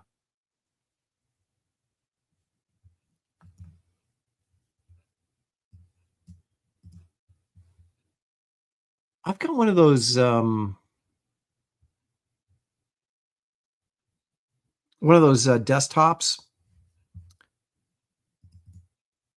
that is so packed with crap I can't find anything, but I just did. So I stalled just long enough to share this. Boom, there it is. So again, it's not really true that this is in my flat file because it hasn't even made it to my flat file. It's in my portfolio though, so I guess that's close enough. So basically what I did was I've been having a lot of like impromptu last second live streams where I'm drawing, and sometimes David Williams will join me. And so I drew this. Okay, that's a lie. I drew this on Graybeards last week when we were drawing dead Marvel characters, but I colored it on a last second live stream. That's where it's all a little confusing. So this was all colored pencil. And if you haven't checked out the YouTube video that I posted or the live stream I did, check it out because it shows basically I colored almost the whole thing. I didn't finish the Green Goblin's hat, but who wants to sit there and watch me, color a purple hat for an hour? But you can see pretty much how I did it and the technique I used. So there's nothing on here but colored pencil.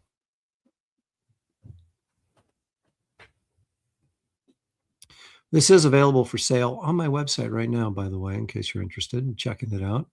I know some people were disappointed because they wanted to buy it from me when it was black and white, figuring they could probably afford it. And then as soon as I colored it and the price, $200 was added onto it because of the coloring, then they're like, I can't afford it anymore. And I go, sorry, maybe I shouldn't have colored it. But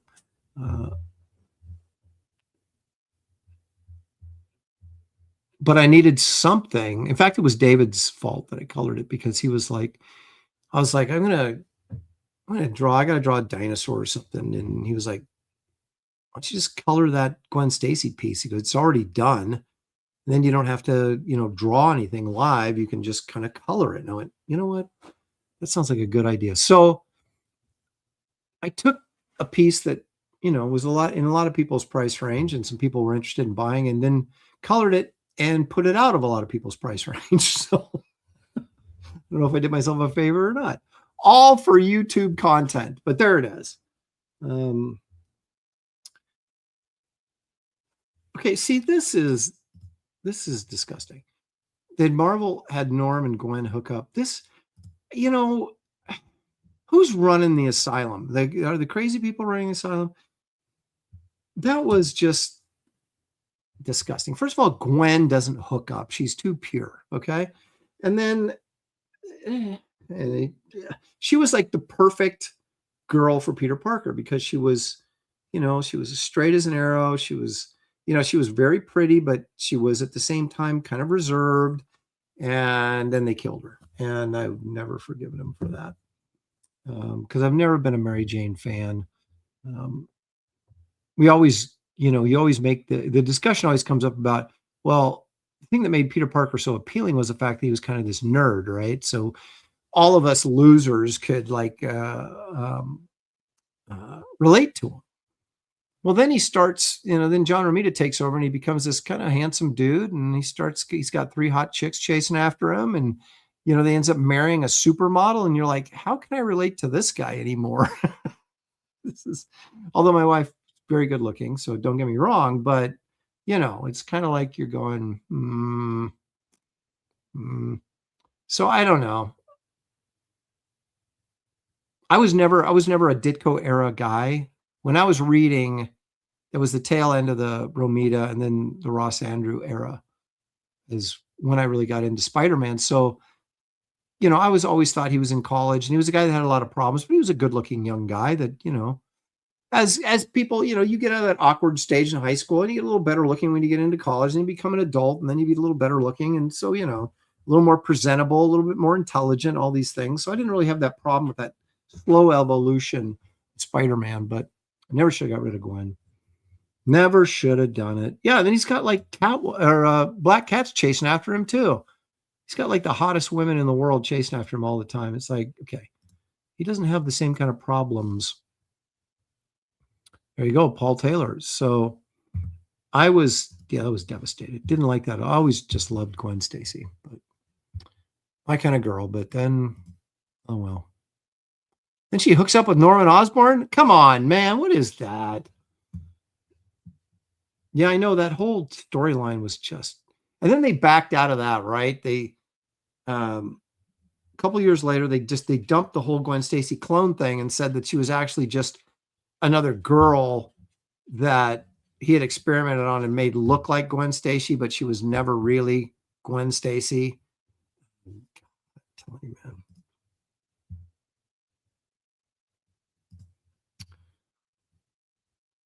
Well, he was in charge because I guess Stan was over in Europe or something at the time this happened. At least that's what Stan told me. He blamed it on because they were going to kill off. They felt like they needed to kill off somebody. They were going to kill off Aunt May, I think. And then Romita was like, "No, don't kill Aunt May. Yeah, don't kill off the old lady. Kill off the the young girlfriend." Oh, man, that was so tragic. Anyway, I'm going to cry. I can't go on with this anymore. But anyway, that's what I wanted to share was that a little piece I did. And like I said, it's not like too expensive. I think I'm asking like $450 for it or something. It's 11 by 14. So it is on my website. If that's kind of in your price range and something you're interested in, you can find it there. Along with a lot of other stuff. Okay, where are we at? Well, I thought about dumping this whole segment because of the new documentary that's coming out, but it has not been released yet. So therefore, I can't really judge it until I've seen it. And I haven't seen it, so we will move on with our regularly planned program.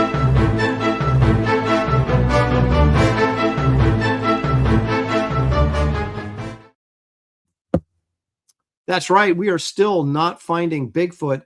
And once the documentary gets wide release, there'll be a lot of people not finding Bigfoot. So here's the thing. So there's this, and I talked about this 2 weeks ago, last time we did the show. Basically asked the question, is Bigfoot dead? Because there's this documentary coming out that some people have seen. It was at a film festival. They've seen it. And there's a lot of Bigfoot people that are very discouraged, but there's also a lot of Bigfoot people that are digging their heels in and saying, well, just because you're showing me all this evidence doesn't mean it's not true. I mean, don't we do that in life? Don't we do that? You find something that you're married to. I don't mean like literally, but I mean a concept or an ideology that you're married to, and you invest a lot of time and effort into it. And then someone comes up and says, okay, everything you believe is not true. And here's why. You have two choices. You can either go, wow, I've really been an idiot. Or you double down and say, well, I don't care what you say. I still think it's true. And I think that's what we're seeing kind of in the Bigfoot community right now. There is, we talk about comic books or Hollywood or gaming, all these different areas where they get people get really pissed on social media and angry, and they come after you. And apparently that's what's going on in the Bigfoot community, because some people that have viewed this film that were advocates for Bigfoot are now coming out saying they're not advocates for it anymore because as far as they can see, the Patterson-Gimlin film is false. And that's really, come on, let's face it, that's what the entire Bigfoot narrative, modern day narrative, is based on, is the actuality, the truth that this film is real. And now you've got a documentary coming out showing you that it's clearly not real. And so there's a lot of angry Bigfoot fans out there. Now, they don't really watch this show, or they'd probably be angry at me for making fun of Bigfoot every single week, which I'm going to continue to do, because I think reality is more important than fantasy. There's a place for fantasy. I'm a comic book writer and artist. Of course, there's a place for fantasy, but it's for entertainment purposes, not for I'm going to live my life based on fantasy. And we could go down a lot of roads with that statement right there, which I will avoid at the moment. So anyway, because I haven't seen the movie, I can't judge the content of the movie. I only brought up what other commentators who had seen it had said about it. And we looked into that 2 weeks ago quite extensively. In fact, that was the whole thing. But despite that, there are still true believers out there that say, okay, well, Patterson-Gimlin is real, which I've never believed was real. Maybe when I was a kid, I did. But they're still holding on to that as real. And even if it isn't proven that it's fake, that doesn't mean that Bigfoot is fake. And I would say, well, it kind of means that Bigfoot is fake. Other than Indian legend, we don't really have anything to go on.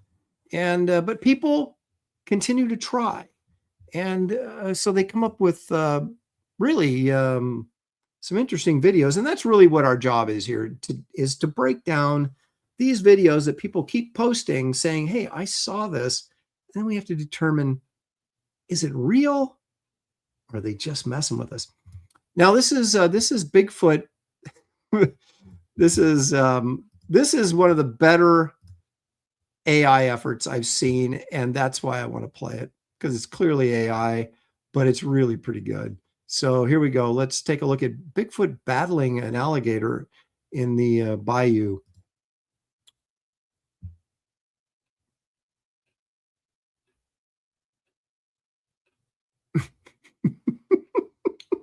Now, I want to point out that the guy in the boat, as he swings around, just when we're about to see Bigfoot's face, it cuts out. But I like this a lot, quite frankly, because it looks pretty real. You know, the water running off Bigfoot's backside there, or maybe this is a skunk ape because it's in the swamps or whatever. He's not really hitting the alligator, though. He's just kind of swinging at it. And you notice at the end here, the alligator sort of becomes very docile, which just absolutely would not happen, I don't think. And I don't think punching an alligator would, render it, since he hasn't really even hit it. See, then right here, it just kind of goes docile. But I think the Bigfoot image looks pretty cool, actually. This is, like I said, this is one of the better fake videos I've ever seen. No, the straw hat is the guy who's allegedly filming. Okay. And we look as he swirls in here, right? So you have to ask yourself, why would you cut the video right when you're about to see Bigfoot's face? Well, because it's fake, that's why, but it's a pretty good video. I like it.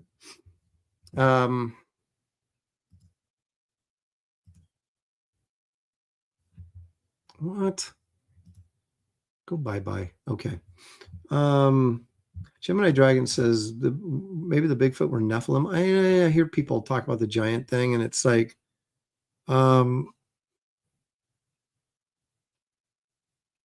that's a whole nother discussion. We're talking about Genesis chapter 6, and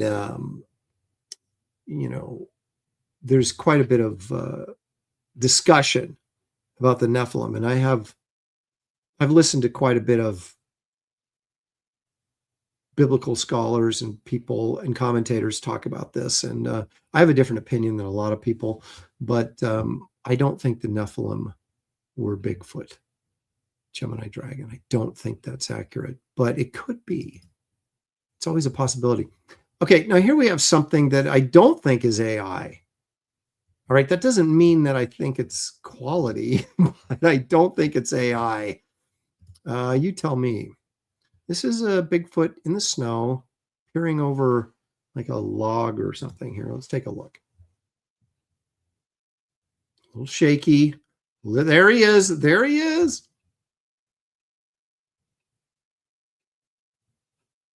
There he is. If this is AI, it's really bad AI. I would like to, better effort, but this looks real in the sense that I think it might be a dude in a mask, but I think they stabilize here. Look at, okay, hang on a second here. Let's take this back right here. Now that might be AI. Look at the structure of that face and everything and the simplistic. Is that little lock of hair? Oh, actually, that's a tree branch coming down there. Does the nose change? That's not the same face. Okay, look at that. You can see the two eyes in the nose hole there. That is not the same face as that. It's definitely not this. So this is definitely AI because it's not even staying consistent. That's not the same face. Gemini Dragon says, that's Andy Smith after a rough night. I've heard. Okay,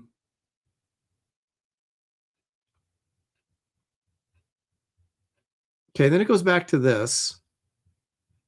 Okay, is that the same face? I mean, maybe it is. Maybe it's just blurry.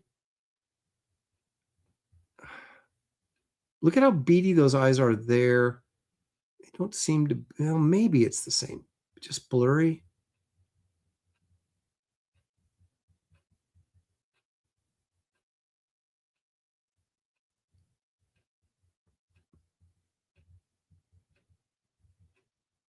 Boy, I don't know. I mean, the structure is the same, but it doesn't look the same. It looks like AI is messing around trying to make something look the same with a different camera angle, and it's not quite getting it right.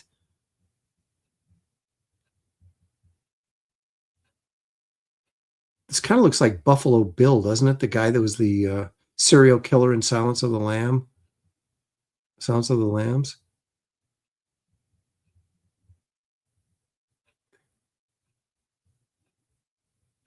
I mean, there's no hair on the face except he's got like a bad 60s or 70s hairdo, like a guy that was a hippie but had a receding hairline.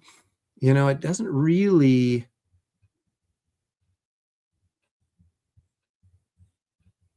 Let's see right here again. This looks a little more Bigfooty, but still we've got no facial hair.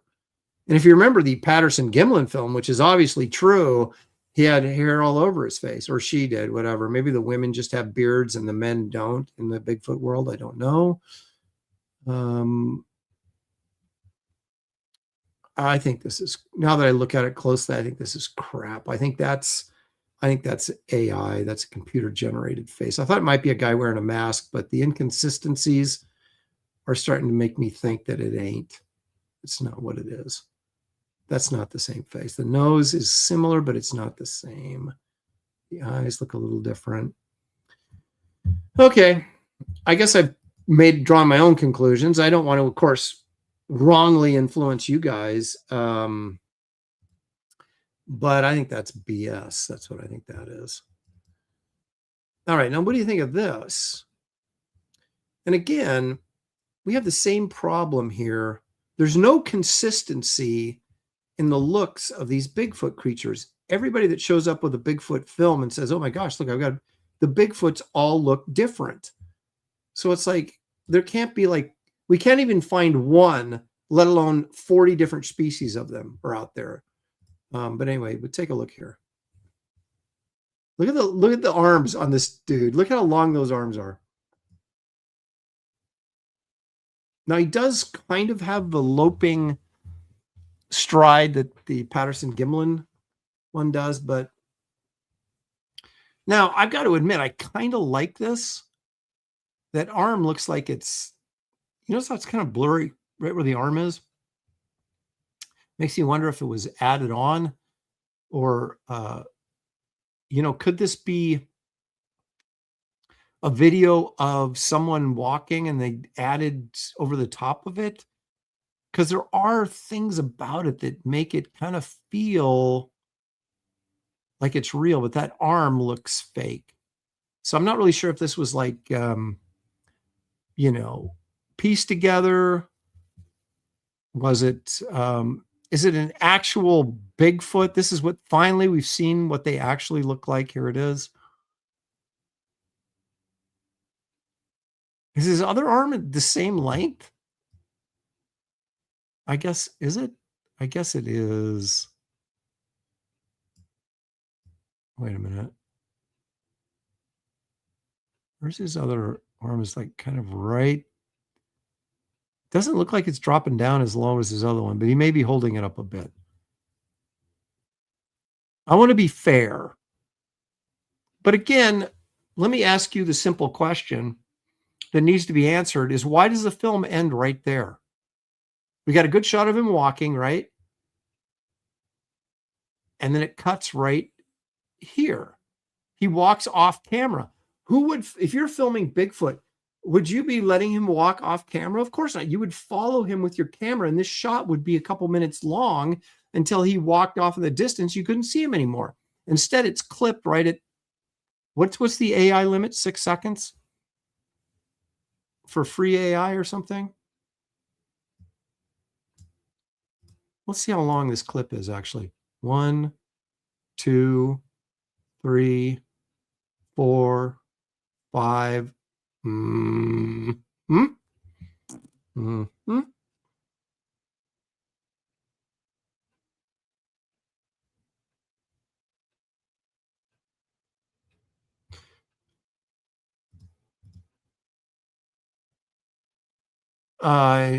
GJ Martinez says, well, I'm not saying that I don't think they were giants. I do believe they were giants. I mean, you had guys like Goliath, who David took down. So they were, and the Bible specifically says they were giants. It's more the origin of the Nephilim that I have some qualms with, but not the actual existence. But then we're talking in the Middle East, not North America.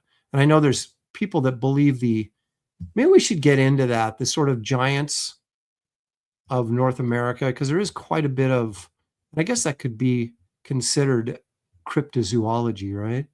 To a certain extent. We might should look into that a little bit. Maybe we will.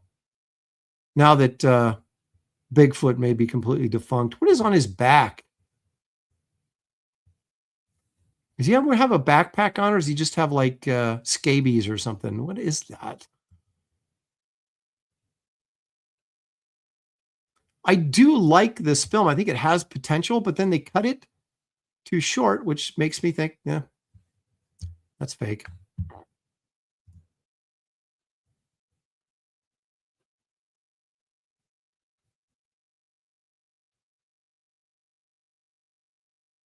God, there's elements about this that I don't think are too bad, but all right, now this one, this cracks me up. I call this tracksuit baby Bigfoot. Okay.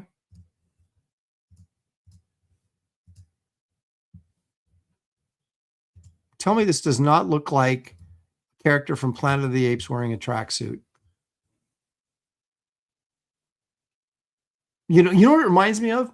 I was a teenage werewolf with Michael Landon. Didn't he have like his Letterman's jacket on, but he was a werewolf? Look at, that's what it looks like. It looks like he's got a striped sleeve on. Now, the guy that posted this video claims that that's like the dude's arm or the creature's arm. So it's like he has a skinny arm. looks to me like a guy in a Letterman jacket with his hands in his pocket, and he has a stripe on his sleeve. So I'm almost convinced now, after seeing this again, that this is I was a teenage werewolf. This is that character.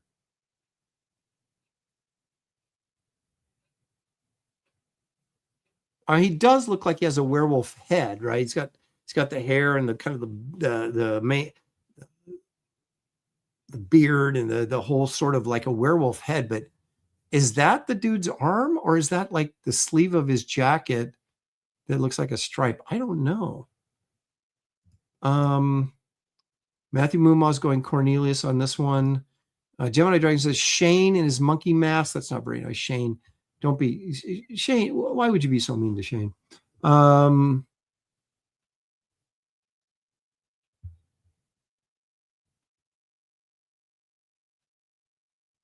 974. Now you're talking about the previous one. The color palette and look remind me a lot of the Gimlin film.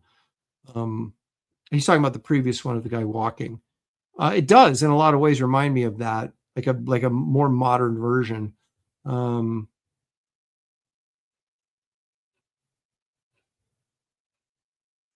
Okay, so you're just saying it's some dude peeing behind a rock. Okay, Teen Wolf. Okay, I would go. Yeah, sure. Michael J. Fox and Teen. That's exactly what we're talking about here, I think.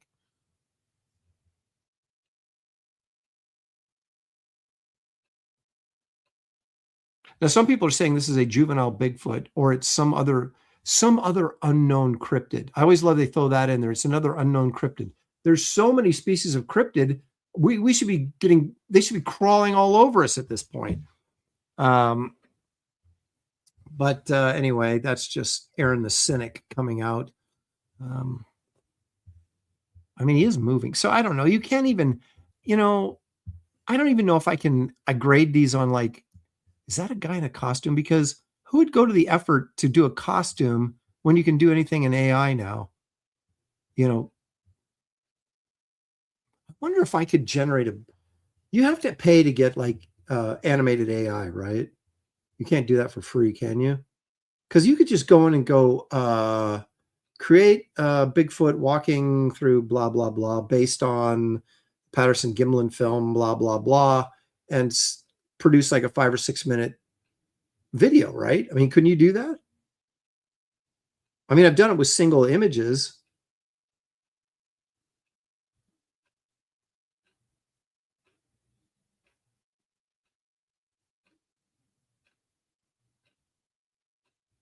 You make fun of the whole AI thing, which I do, but it's like, it's really troubling that what is going on there? What am I looking at? Interesting. So is it a guy in a suit, or is it AI? And people that like generate costumes and stuff for a living, they're going to be hit like the rest of us. You got AI producing art. So, and I just watched a thing on animation that, AI is going to get used for that. So you're going to have animators out of work. You're going to have artists out of work. Now you're going to have costume makers. So if I made my living making Bigfoot costumes, I don't need the costume anymore, dude. I can just generate the AI film.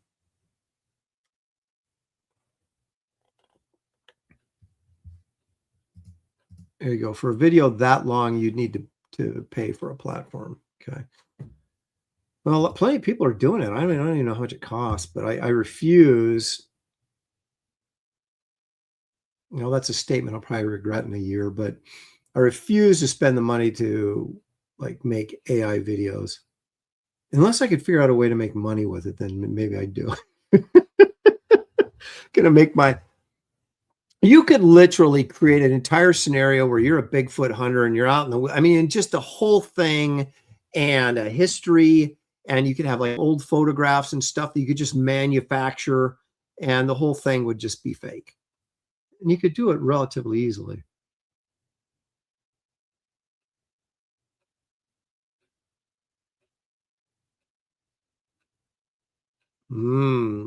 See, AI is like, Grok is free and has text to video, but the length is short.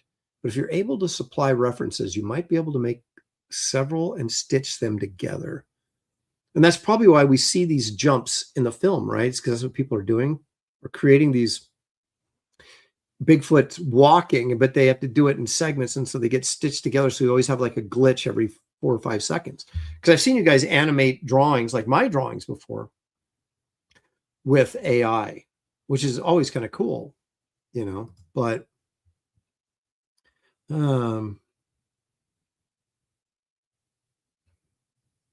AI can't do physics movement yet. Okay.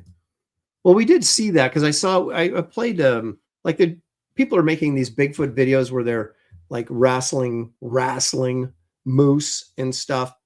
And I saw some of that movement wasn't really working. You could tell they hadn't quite got it down, but man, it's a lot better than it used to be. And it just keeps getting better and scarier.